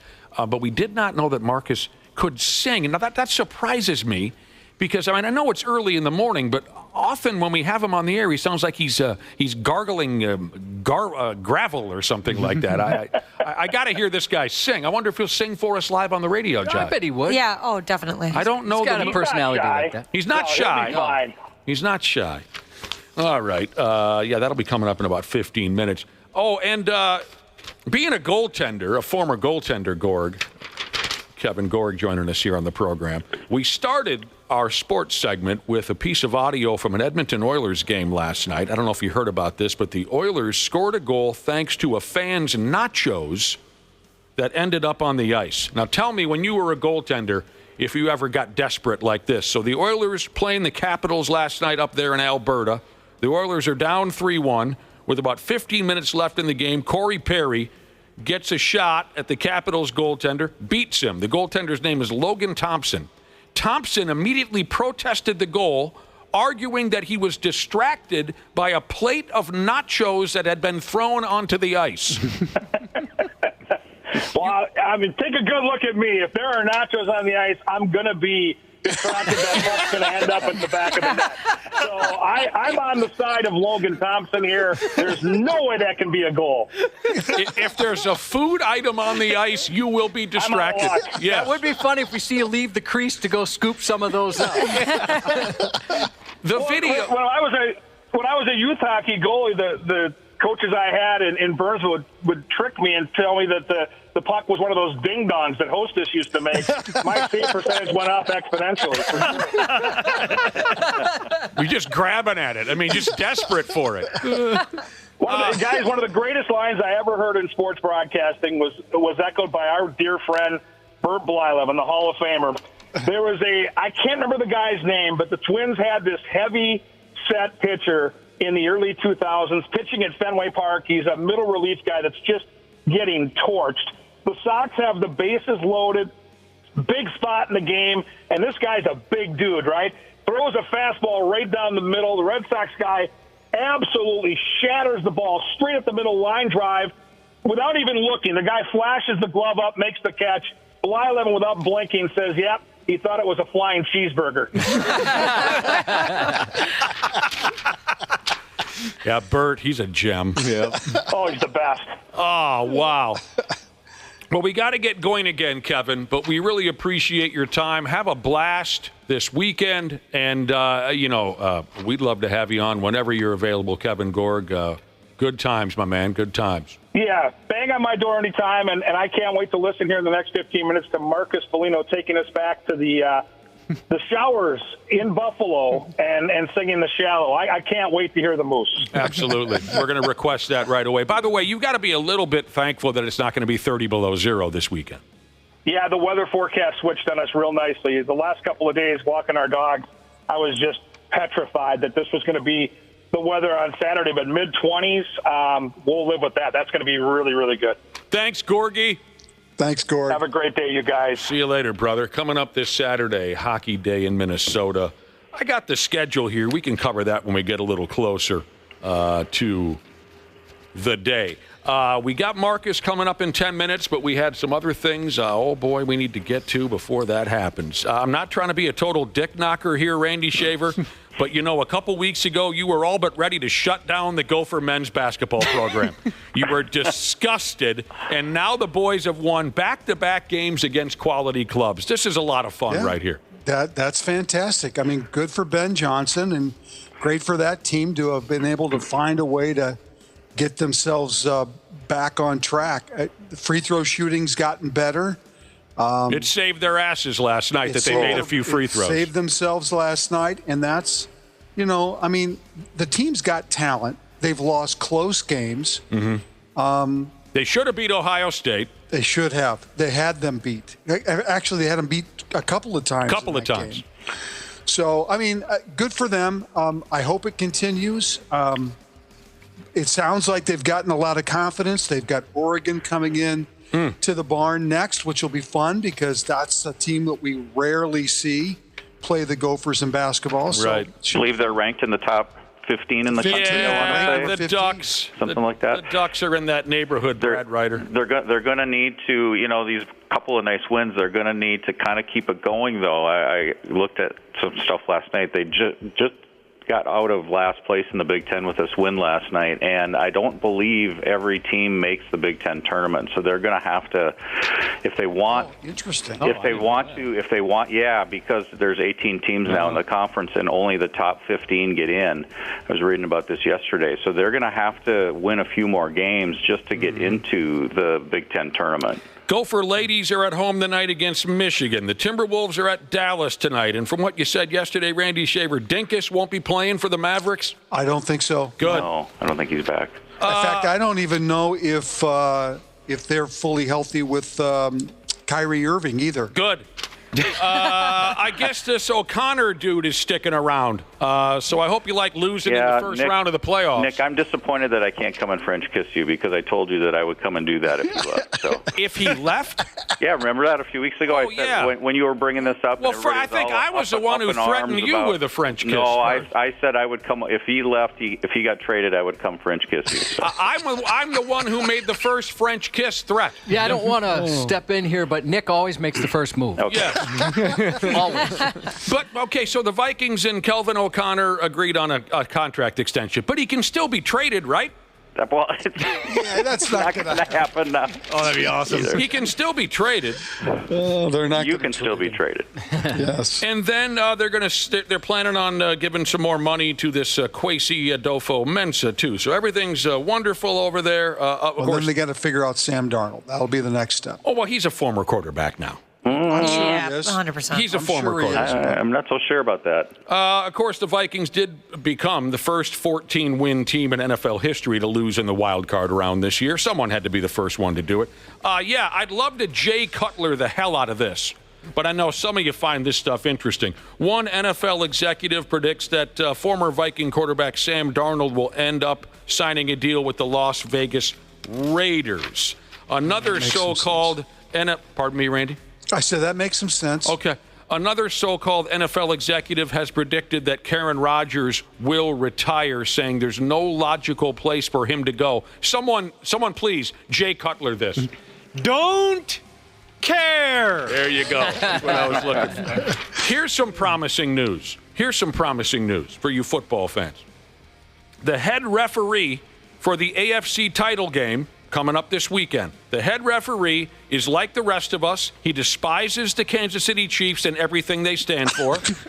This is an article I read yesterday. No way. He hates Patrick Mahomes' guts, Kelsey too, just like a normal person should. So that's good news. No. Where did he say this? No. An article somewhere. Josh saw it. I saw it. The guy hates the Chiefs. He hates Mahomes. He hates Kelsey. No, that's not the true. head referee. This is good. Stop dumping all over good news. Baltimore Ravens cornerback Marlon Humphrey, whoever he is. Of course, they were beaten over the weekend by somebody. Who'd they lose to? Buffalo. Okay. He is rooting, he says, for whoever plays the Chiefs. I think he's not alone. He says, I have no reason to say this other than being a hater. Now, I have an appreciation for that right away. Be a hater. I'd like to see, those maps where they'll show what states want what team. I'm sure you've seen those before. They do that about the Super Bowl. I'd love to see no matter what the game is, the level of support for the Chiefs versus most of the country, I'd imagine. I saw it's ridiculous. It's just silly Kansas one. City. I saw a silly one that was supposed to be a meme, and it said who's voting for who's voting for who to win, and it was mostly everybody was Bills, and then there was a tiny little dot for Kansas City, and then a tiny little dot for the Eagles. Was that people predicting or people who were cheering for? People cheering. Okay. This game has gotten bigger than the teams that are playing in it, though. What I mean is, nobody wants Philly or Kansas City in, but if they get in, people will still watch. Yeah. No, they won't. I know I won't. I have no interest in I'll be at the watching movie if the theater. Chiefs Not are going to watch, playing. Brad Ryder. Go ahead and say yes, you will, all you want. If it's the Eagles and the Chiefs, I will not be watching. My boyfriend is forced to watch any game involving the Chiefs on his phone with the volume off. Oh, you don't let him have the TV? Absolutely not. I can't watch. He makes me want to puke. It's even more clear who wears the pants in that relationship, isn't it? Was it ever up for discussion? No, it really wasn't, but it's good to get more and more evidence. Who proposed to who? No. Marlon Humphrey. I have no reason to say this other than being a hater. And again, I like people who aren't afraid to be a dick. He said, the Bills or whatever NFC team has got to beat the Chiefs. We can't let them keep getting away with this. That tag at the end is so perfect. Can't let them keep getting away with it. He has a lot of company, like Randy Shaver. Travis Kelce's ex-girlfriend wants the Bills to beat the Chiefs. She goes by the name of Kayla Nicole Brown Simpson. Just Kayla Nicole Brown. She was on somebody's podcast. She said she would love to see the Bills win the ball game. She said she and other fans are tired of seeing the Chiefs constantly win. Yeah. I like how they're asking her opinion. Well, she probably offered it on social media. And then is she a somebody other than being? Here's what she said. They dated from 20-17 to 20 and 22. She said it was difficult going through a public breakup. Well, it wasn't as public as she thinks. I've never heard of her. I think she's some sort of B-list actress or something. It says that she's been on like Barstool Sports before, but that could be just because of who she dated too. I'm not sure. I don't know. She's a fashion influencer. Oh, really? Maybe. Now I take her. Yeah, that's what it says. March Madness Jesus has seen one of those maps. Who's cheering for who? He said the one he saw had Kansas City, obviously lit up for Kansas City, and then the other one, New York City, right over the NFL headquarters. Those are who's cheering for the Chiefs. That's good. I'm telling you, this head referee's going to pull some things on Sunday. He's going to pull some strings for us. And finally, and then we'll get ready for Marcus Foligno. Buffalo Bills fans. Now, they're being dicks here, right? Please, at least tell me they're being dicks. You know how they do this gimmick. Whenever an opponent has a bad game, they donate to his charity. So they're masking this nice thing as kind of a, what's the word that young people use? Trolling. Possibly. I'd like to think they're being nice to the guy. Oh, I don't. So this this Baltimore Ravens tight end, Mark Andrews, who had a terrible game against the Bills, right? Against the Bills. Yep. They donated, Bills fans have already donated $32,000 to his charity. They do this It's a lot. actually, since that article, it's up to $57,000 now. Damn. I mean, Okay. people have been donating like crazy. No. I know they do it a lot, but I'm asking, deep down, are they being dicks? There's got to be a part of it, right? Yeah. There was a running joke amongst Buffalo fans that said they actually wish he would have caught the ball so then Josh Allen could have gotten credit for a game-winning drive in the following sequence. Oh, had there been a following. Yeah. If he needed to drive down the field and score with 90 seconds left. At any rate, that's what they're doing. I see Wapple on the phone with Marcus Foligno. Wapple, tell him to warm up his vocal cords. Is he good to go? He's calling him right now. Yeah, he's on the telephone. calling Yeah, him. he's just figuring things out. So Before he jumps on, just let's not forget about the Cooperstown vote. And oh, yeah, we mentioned that earlier. Sorry, Ray. Yes. Go ahead, though. Go ahead. Ichiro and Sabathia and Billy Wagner all voted into the Baseball Hall of Fame. Of course, they'll join the other two guys, Richie Allen. Willie Stargell. No, Dave Parker. Dave Parker. Yes. Into the Hall of Fame. So yeah, that'll be great. Ichiro, who was the person that did not vote for Ichiro? I mean, there's always one. Yeah, just one stiff. Nope, not going to kidding me? Yeah, Are you kidding me? Dumped a vote in there for Minkiewicz or something. I did see Torrey Hunter stayed on the ballot by just like one or two votes. I love Torrey Hunter so I do much. too. I just love that he's in the conversation because he was such a friggin' stone cold pimp. Music has been taken out of this portion of the Half-Ass Morning Show podcast for licensing reasons. All right, let's get busy on the line here with the Man Bear Pigs, Marcus Foligno, calling in this morning. Boy, we got some dirt on you, Marcus. Yeah. Uh-oh. Yeah. You know what happened? We had Kevin Gorg hear the music? Oh, you had the K train, Kevin Gorg. We had the K train on the line earlier, and he was telling you. Oh, he must have brought I can hear the music, Jackson, Maine. So you remember. He's spilling beans, isn't he? Mm-hmm. So I don't know the movie. I mean, I saw the movie when Chris Christopherson was in it in 1978 or whatever. I didn't see Star is Born. A Star is Born is the name of the movie. So Kevin Gorg tells us in Buffalo you were in the shower singing your ass off, singing this here song from A Star is Born, and you nailed it. Well, like a dressing room, like when the media comes in, you have to go by them to get to the bathrooms, and this is probably morning skate or whatever. And guys are we test out the acoustics in different dressing room shower stalls. So, sometimes it sounds like the intro song of Gladiator, where you're just kind of saying a long kind of sound or not really saying much words, but then others you're getting all the guys into trying to sing, and some guys feel pretty awkward when they're in there when you're singing. So it's just one of those things where you got good acoustics. So I tested it out, and Kevin Gorg was there to listen to my Stars Born. I forget which song. Probably that one. There's a couple good ones on that soundtrack, though. He said you have a lovely singing voice. He was very complimentary. Yeah, you gotta have your head under a shower. I guess that's the way to make it sound a little bit better.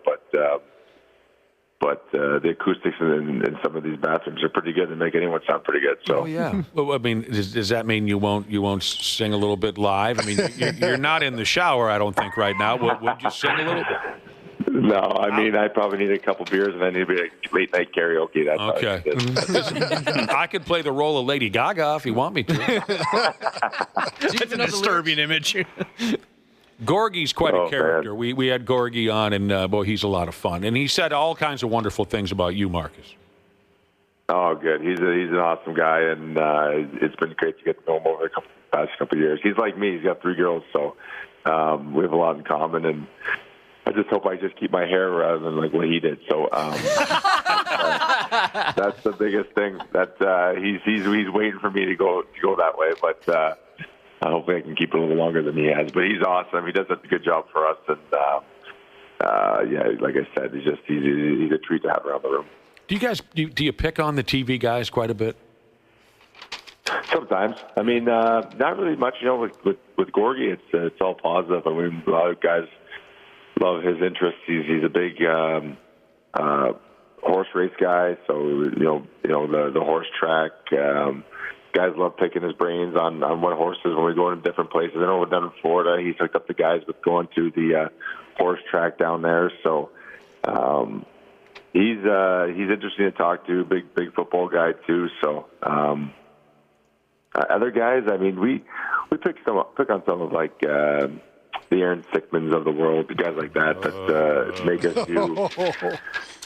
Trust me, I know that. We got a big team signing day. Of course, anytime there's like a practice day where we just have a little bit of a road trip, Aaron Sickman always finds the perfect days to just stack on like an hour's team signing day. So it's funny how he always gets us on feeling good, but you got 30 minutes of signing before or after. Yeah, so he gets practice. back at you. He gets back at you guys. Yeah, he can always. Sicky's always laughing.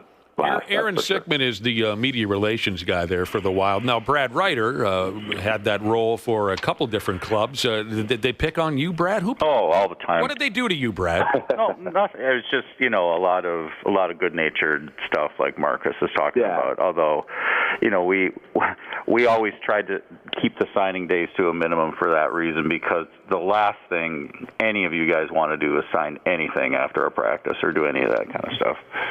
You got to call one player out, Brad, for picking on you when you were. Yeah, there had to have been one. Brad worked for the Timberwolves. in a good way or in a bad way. No, we want to hear the dick stories. Give us both examples. Brad worked for the Timberwolves, the Twins, Golden Gopher hockey. Give us a good and a bad.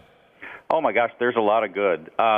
Pick a team, and I'll tell you a good one. All right, Golden Gopher hockey when you were working. Oh, my gosh, a lot of good ones there. Casey Hankinson, Steve DeBus, guys like that, Brian Bonnen. All those guys were good guys. Who was a dick? For Gopher hockey? Yeah. Boy, there weren't many. I can't think of one for All right, Gopher fine. hockey. Twins. Twins, good one.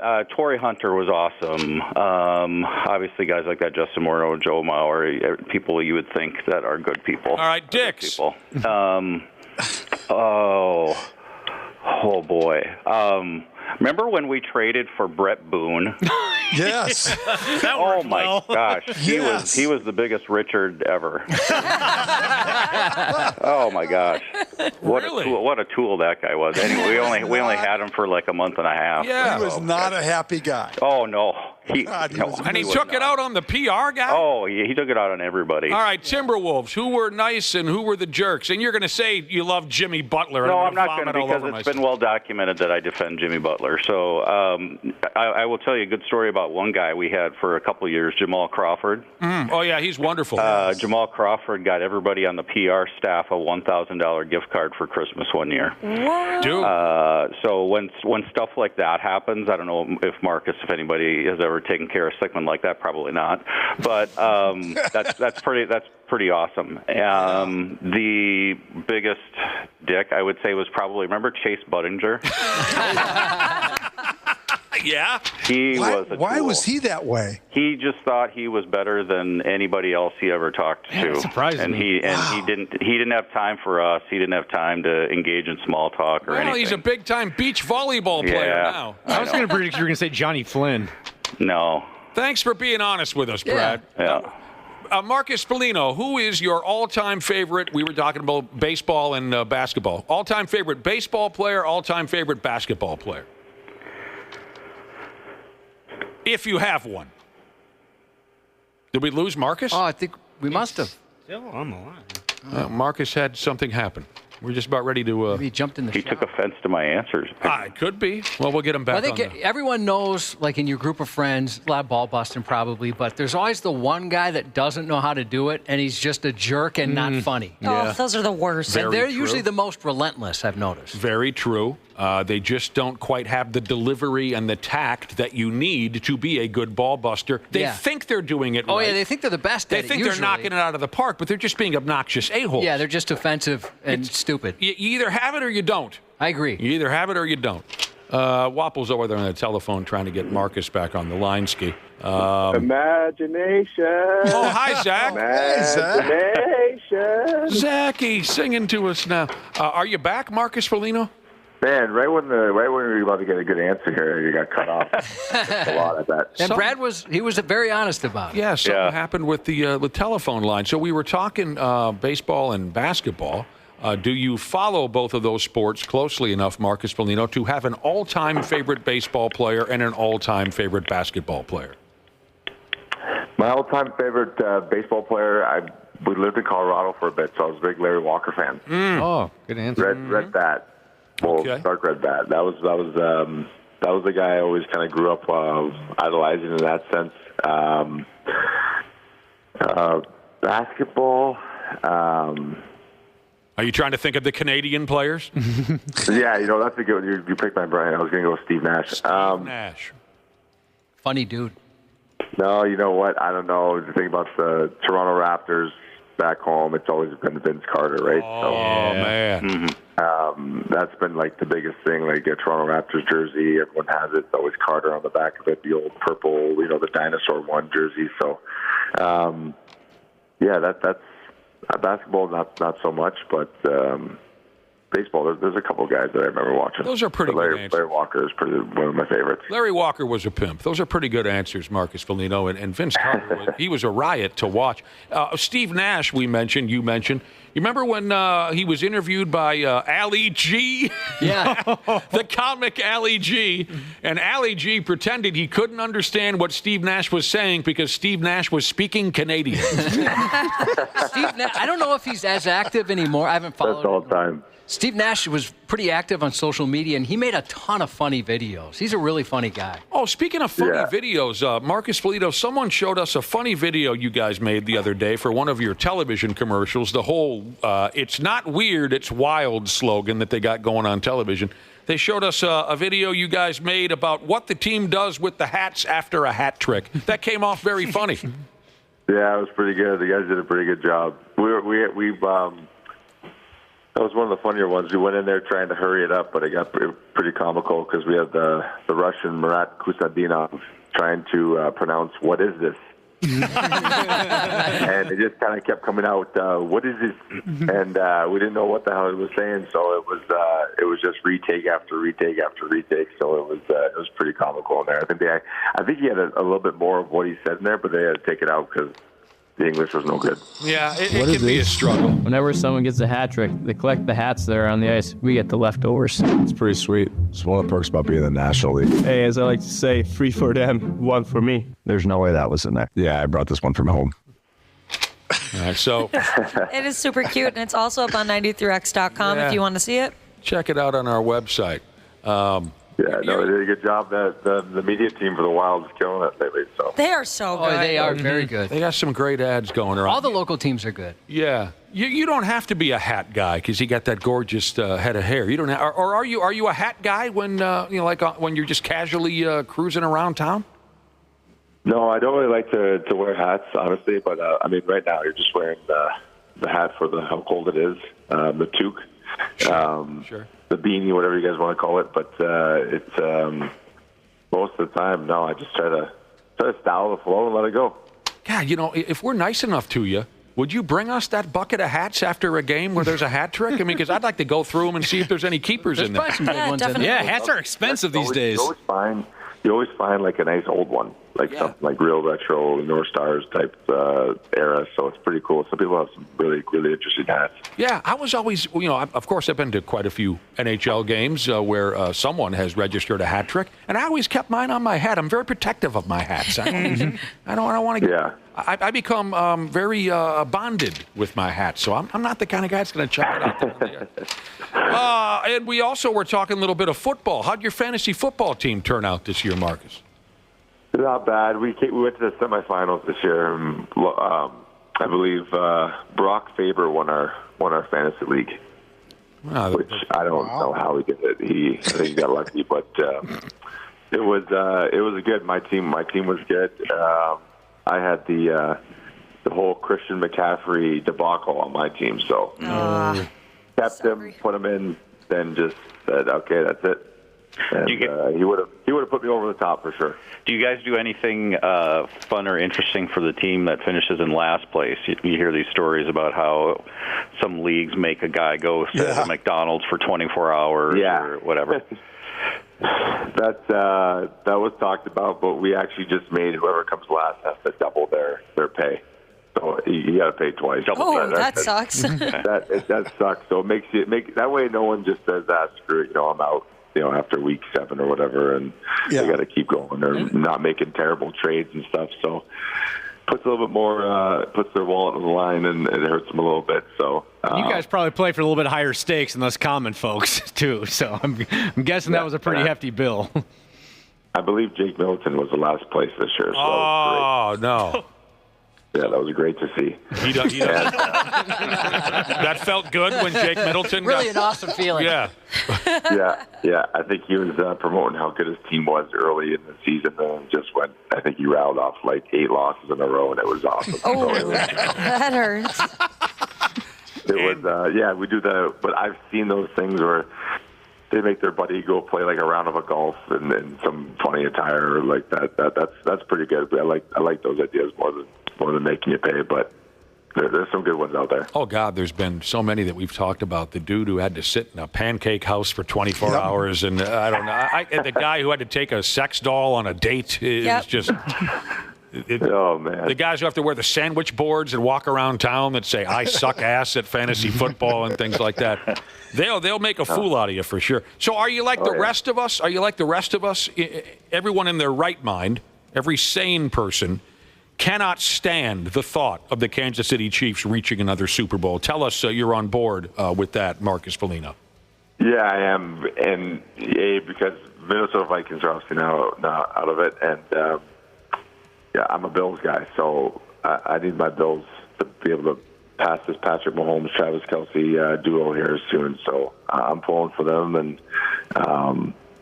you know what? Like, I'm not, like, totally against them. I just, like, you know, a three-peat, never been done before in NFL history is cool to witness. But at the same time, too, you're just like, man, the way the season's gone, the way the refereeing's gone in those games, is just like someone's just got to beat them, and the rest that go against that team that comes into Arrowhead.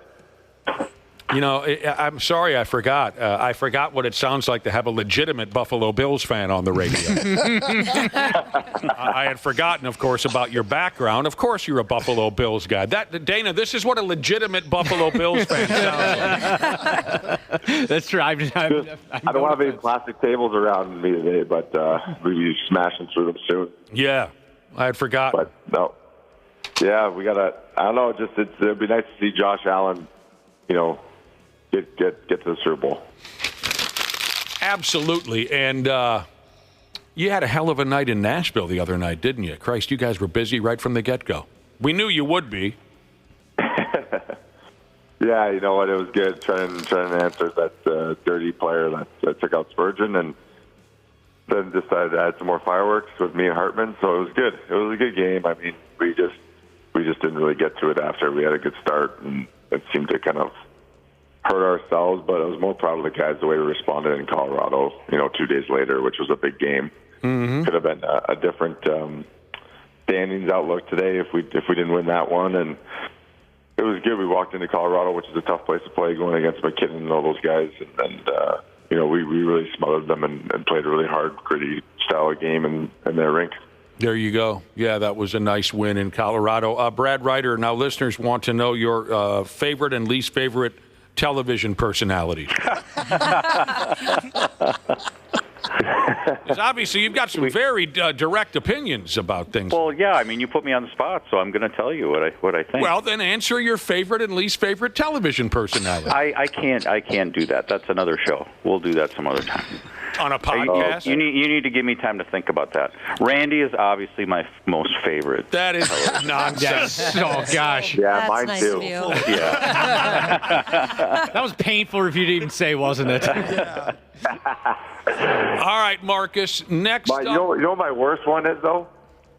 Your worst? I'll tell you if I agree if it's the same one as mine. Marcus, are you about ready to tell us your least favorite? Hockey? Oh, it could be hockey. Yeah, go ahead. Like you're talking about like the TV, the guys on TV broadcasters. Yeah. You know Jack Edwards for the Boston Bruins. Yeah.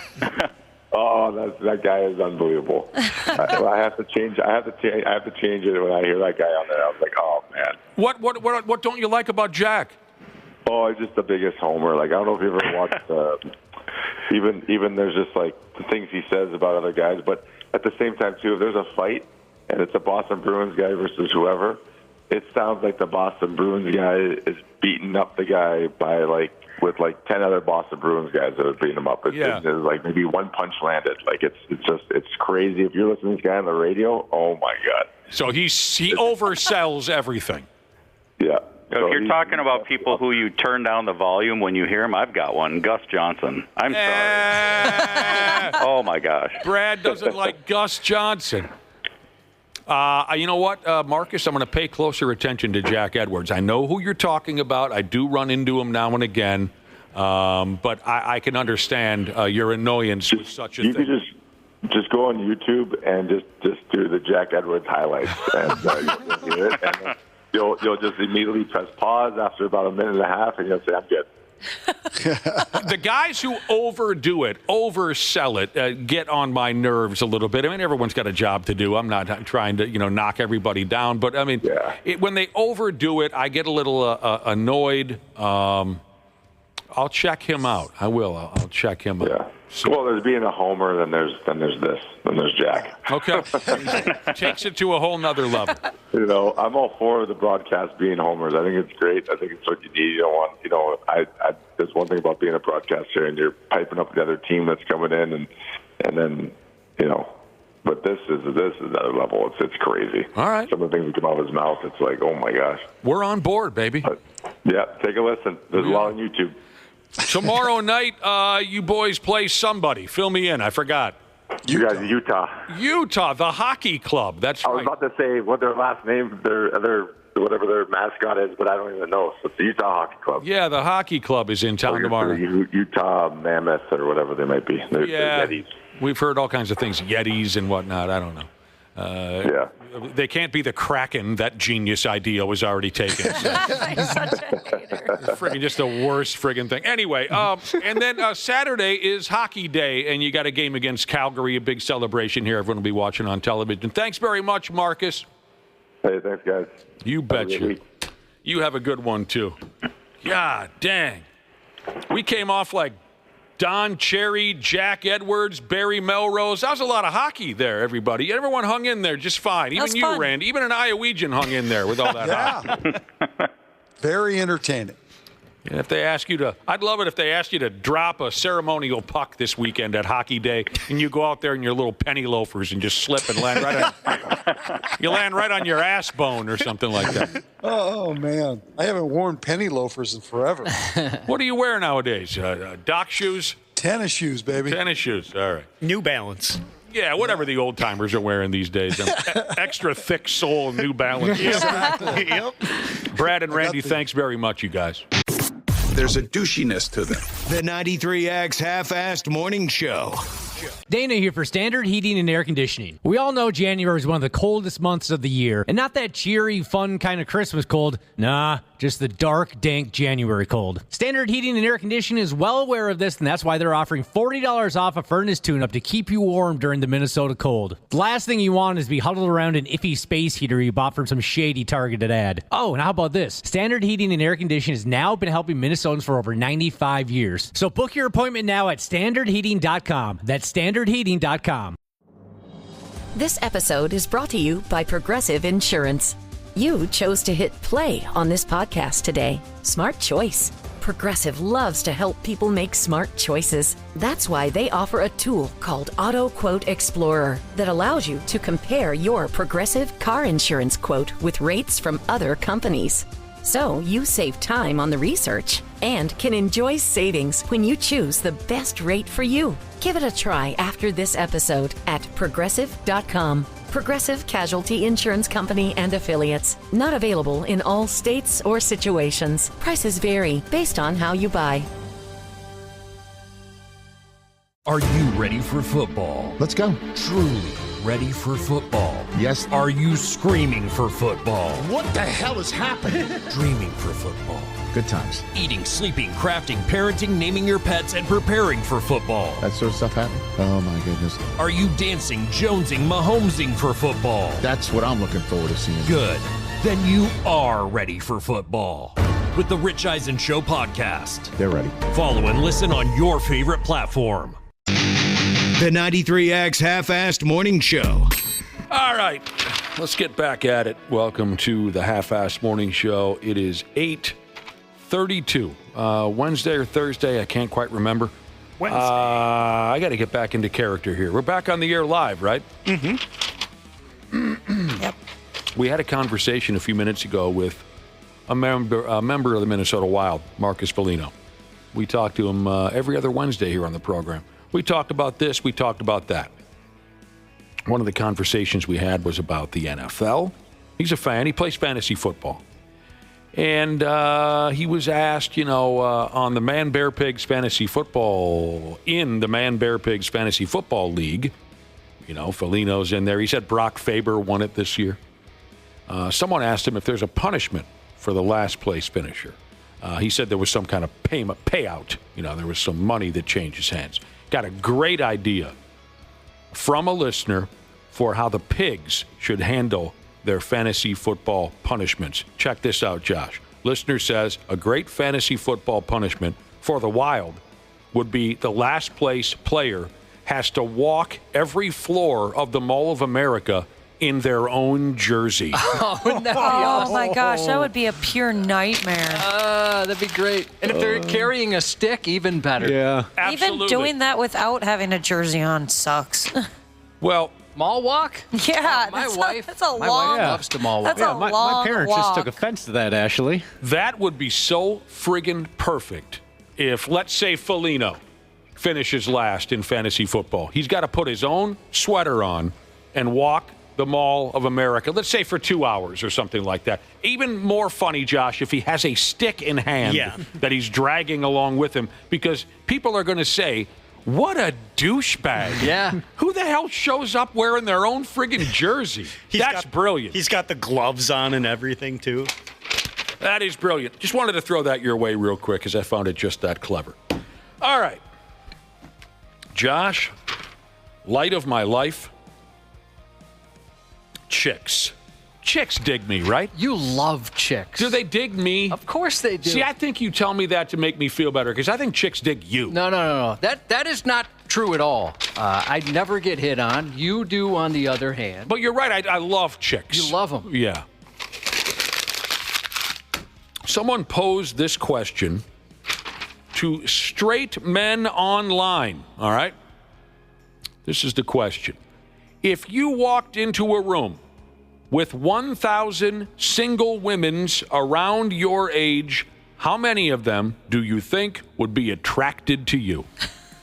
Oh, God. Single men, straight men, whatever. If you walked into a room with 1,000 single women around your age, how many of them do you think would be attracted to you? 1,000 women, that's a lot of women. That is a lot. I mean, there's got to be someone for everybody. They're all around my age. Now, my age is 53 years old. Men and women at 53, we're not terribly picky anymore. Some of us never were.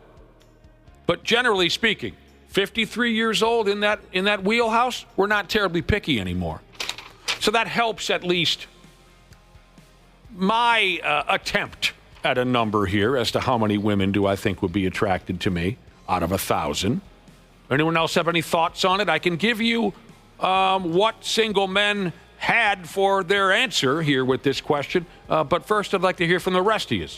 My fear here would be that, let's say there was a number and I was happy with that. Like, oh, wow, that's kind of surprising. I'm excited. And then they say, but we haven't brought in personality, and then that number dips significantly. Oh, you're out of your mind. See, I think that would make the number increase. Of course it would. You've got a wonderful personality. Most women, I think a lot of these men are going to overestimate how many women find them attractive based off of just looks. Because a lot of one more time. Say that one more time. I think a lot of these men are going to overestimate how many women will actually find them attractive based on just looks, because a lot of what makes a man attractive is their personality.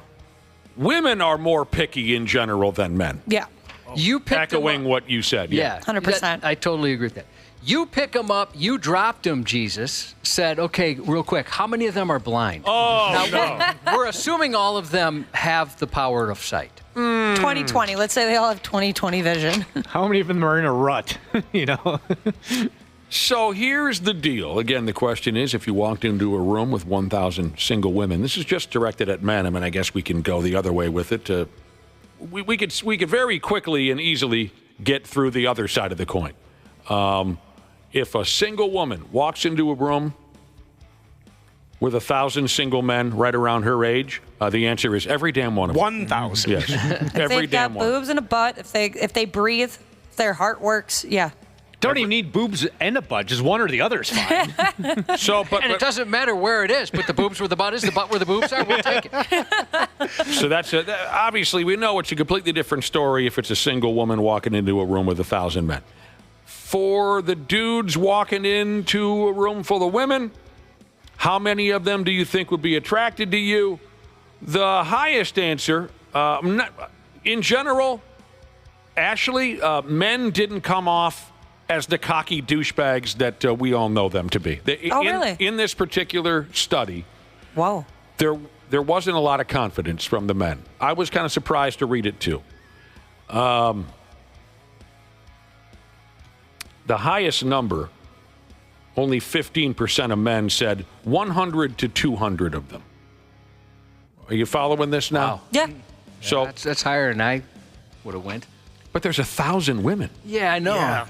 That's a lot of women. 100 to 2. That's 10 to 20%.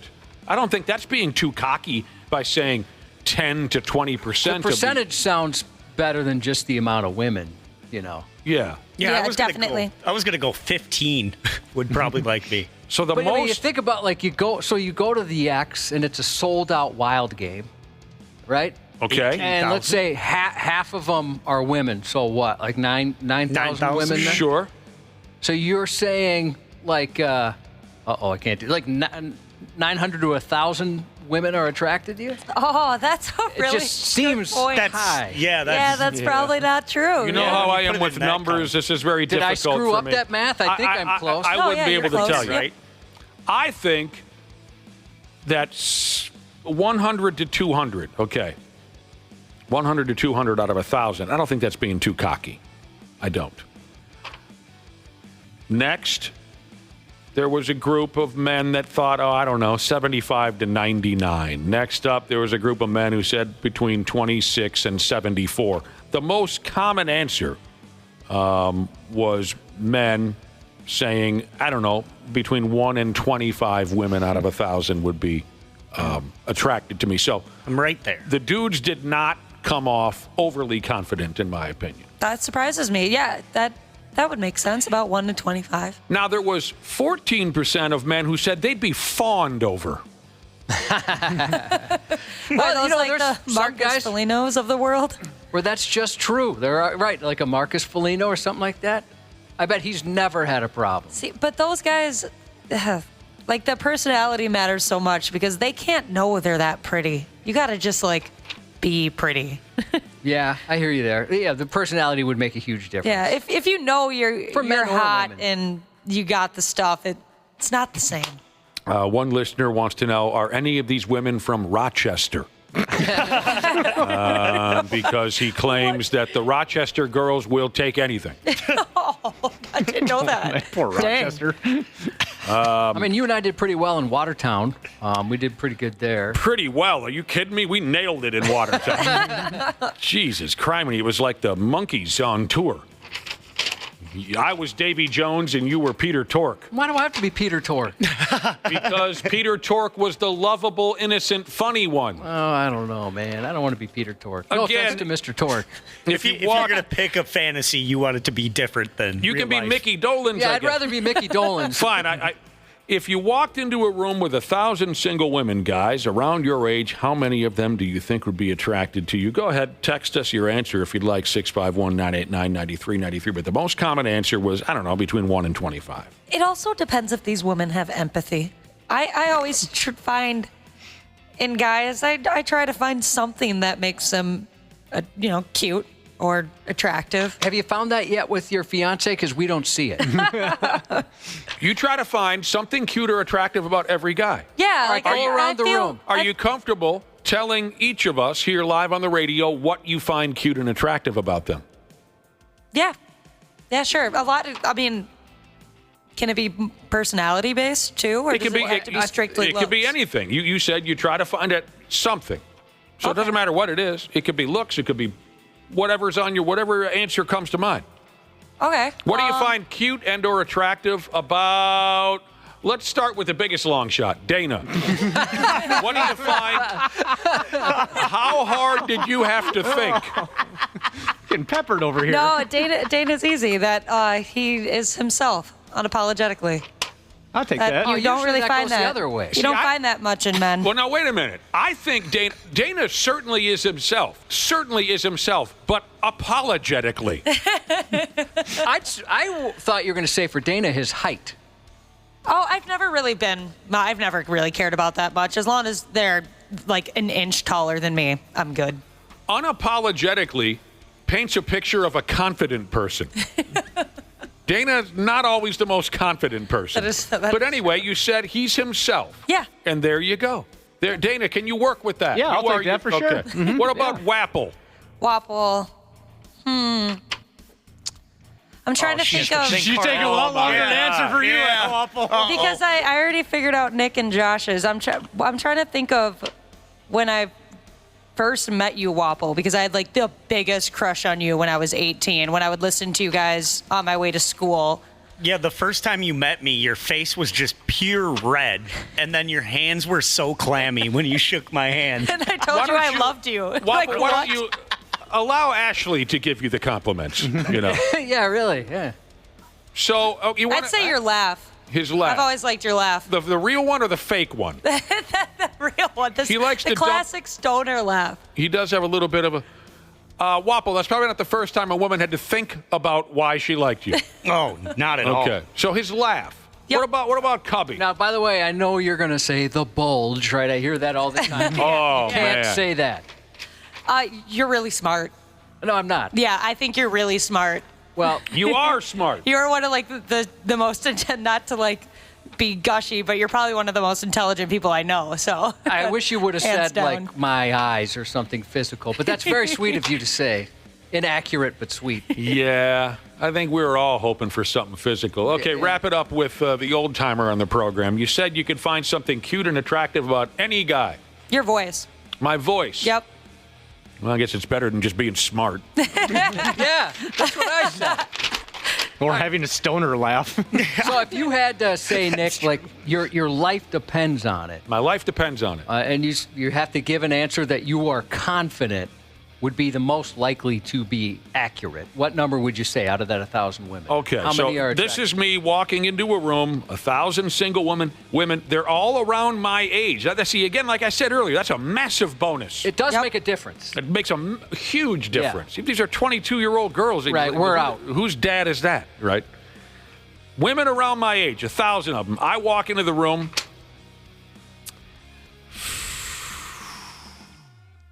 I'm going to say 250 women want to throw me down. I'm not laughing because I don't agree. I love your confidence. 250 of them. So that you are sure. I'm positive. Okay.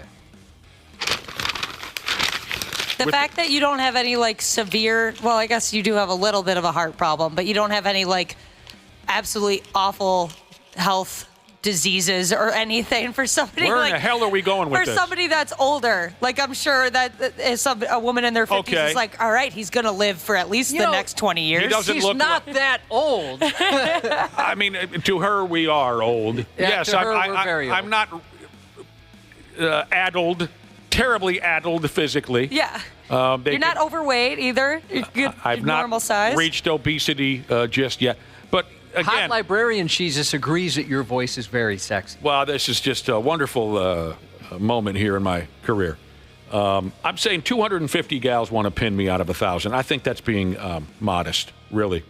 But again, the women being my age is a massive bonus, and it brings me back to that story. I was at a Target. I don't know how many years ago. I was in my 40s, early 40s. And I crossed paths with a couple of really young gals, maybe 24, 25-year-old gals. And I want to make sure I get the verbiage correctly here. So I crossed paths in an aisle with these two gals. I went over to the next aisle. Apparently, they didn't think that I could still hear them. They probably thought maybe I was walking far down but I went just into the next aisle.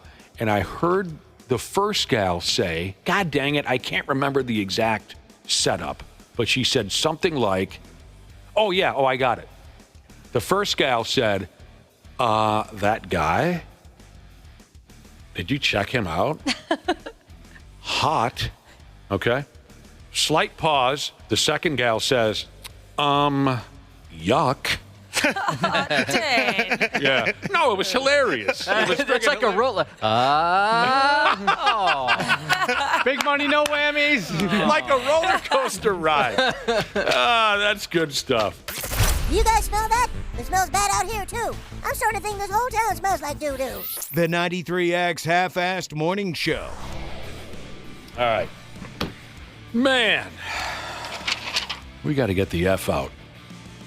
And fast. No more screwing around. Some guy came into the building yesterday talking to Josh for a half hour. And usually it's my fault, but this one wasn't my fault. Wouldn't you agree? Oh, I wasn't agree. paying attention. I was just staring off into the distance, praying for the conversation to end so we could leave the building. Here's the deal. We had a fun conversation a few minutes ago, a scenario that was going around town, specifically for single dudes. If you, single dude, walked into a room with nobody, no other dudes, it's just you and 1,000 women. You walk into a room, the room's filled with 1,000 women. They're all your age. How many of those women do you think instantly find you attractive? We talked it up, didn't we, Cubby? Yeah, we had some words exchanged. We've got some text messages. A couple of text messages came in. Now, for you, Josh, did you ever give us an answer? How many? No. What's right off the top of your head? How many women out of 1,000 find you instantly attractive? Well, I changed my mind mid-conversation. My first instinct was 10. I thought, I'm relatively confident I could maybe get 10 looks out of 1,000. I think it'd be many more than that, but go ahead. And then when we kind of did the percentages, I thought, well, maybe I should raise that. Yeah. So now I'm going to say all of them plus 2 that haven't arrived yet. They're on their way. No, I'd say a real answer, 20. All right. One listener says, for you specifically, Josh, 1,000 women, you walk in, he says 999 would be attracted to you. There's always one gal who can't decide what she wants. That's so true. Another listener had a great answer. Out of 1,000 women, how many of them find him attractive? 600 out of 1,000, he says, if they don't notice that I'm 5'3". Oh. 5 out of 1,000 if they do notice that he's 5'3". Just stand very far away. Maybe that'll help. I don't know. Or sit. Maybe sit. Yeah. Tom there Cruise you go. lifts in your shoes. Now, I don't know if you guys knew this, but one of the best-looking people in the listening audience is working 24/7 Jesus. Don't know the guy. I don't know if we've ever met. Yeah, I've never met him, but he sent in a high school picture of him playing basketball, his basketball team. I gotta, if you're listening, working 24/7 Jesus, will you resend that? I want to send it to Nick because I know for a fact you'll think he's a cool-looking dude. All right. So he sent a recent picture and said maybe he'd get 10 to 15% of the women. It'd be higher. And I think, especially if you see that basketball picture, you'll agree. Okay. It's definitely going to be. I have to argue. How old with of a guy is he now? I mean, right now, probably early 50s. Well, because we all were pretty adorable in high school. That's a lot of time that's gone by. You've seen my picture in high school. I like your high school. A lot of time has gone by. But I am interested in seeing the picture. I am. Aluminum Melting Jesus said he'd like to believe he'd entice 25 to 50 of the honeys. He said he's a catch, and Neuro Nurse Jesus would also tell us so. She's into him. Okay. Bug-Eye Wagon Jesus thinks being skinny and 6'6" is going to land him 0 women attracted to him. Are you kidding me? I don't know. A lot of girls have a thing for skinny guys. Yeah, skinny tall guys. I mean, dude. That usually means they're packing. That's what women say. Okay, gross. And I know I made a packing joke earlier, but I was being facetious. That's disgusting. Now, they say that about skinny guys or 6'6" guys, or both? Skinny tall guys. Skinny tall. Would medical device Jesus be the exception to that rule? Wouldn't you say? He probably would be. Haulin' Asphalt Jesus texted in on the topic. He wants to tell us about a buddy he has. His buddy lives by the motto, turn one down, die one short. Haulin' Asphalt Jesus says it's almost disturbing, this individual's lack of morals. Well, I think most of us probably know somebody like that. Oh, without a doubt. I have a friend, I don't think he knows the word no, meaning on his side. I think he would never turn anyone down. Yeah, I know somebody like that Never. who, like, their standards aren't even a thing for them. No, not at all. The quantity over quality types. It's fun when, like, you see the girls they've been with and they have absolutely nothing in common whatsoever. Like, it's just completely different demographic. It's just so crazy how different it is. You know, some guys aren't very picky. Did you get this picture of the hot high school boy that I need to look at? Not yet. Just say. We may have to wait until tomorrow on that, but you're telling me you think this guy could do real damage in a room full of 1,000 women, even though he's been out of high school for 37 years or whatever. Let me see if I can go back. Yeah, you should be able to go back if he I went through the Oh, my goodness. You know what happened? I brought in some new equipment today, and I totally forgot to use a different That was keyboard. a happy accident.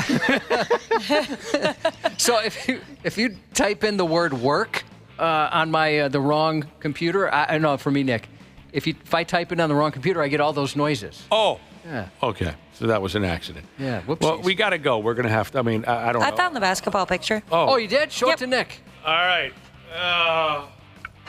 He's number 42. Oh, yeah, he just sent it in again. Look at that stud.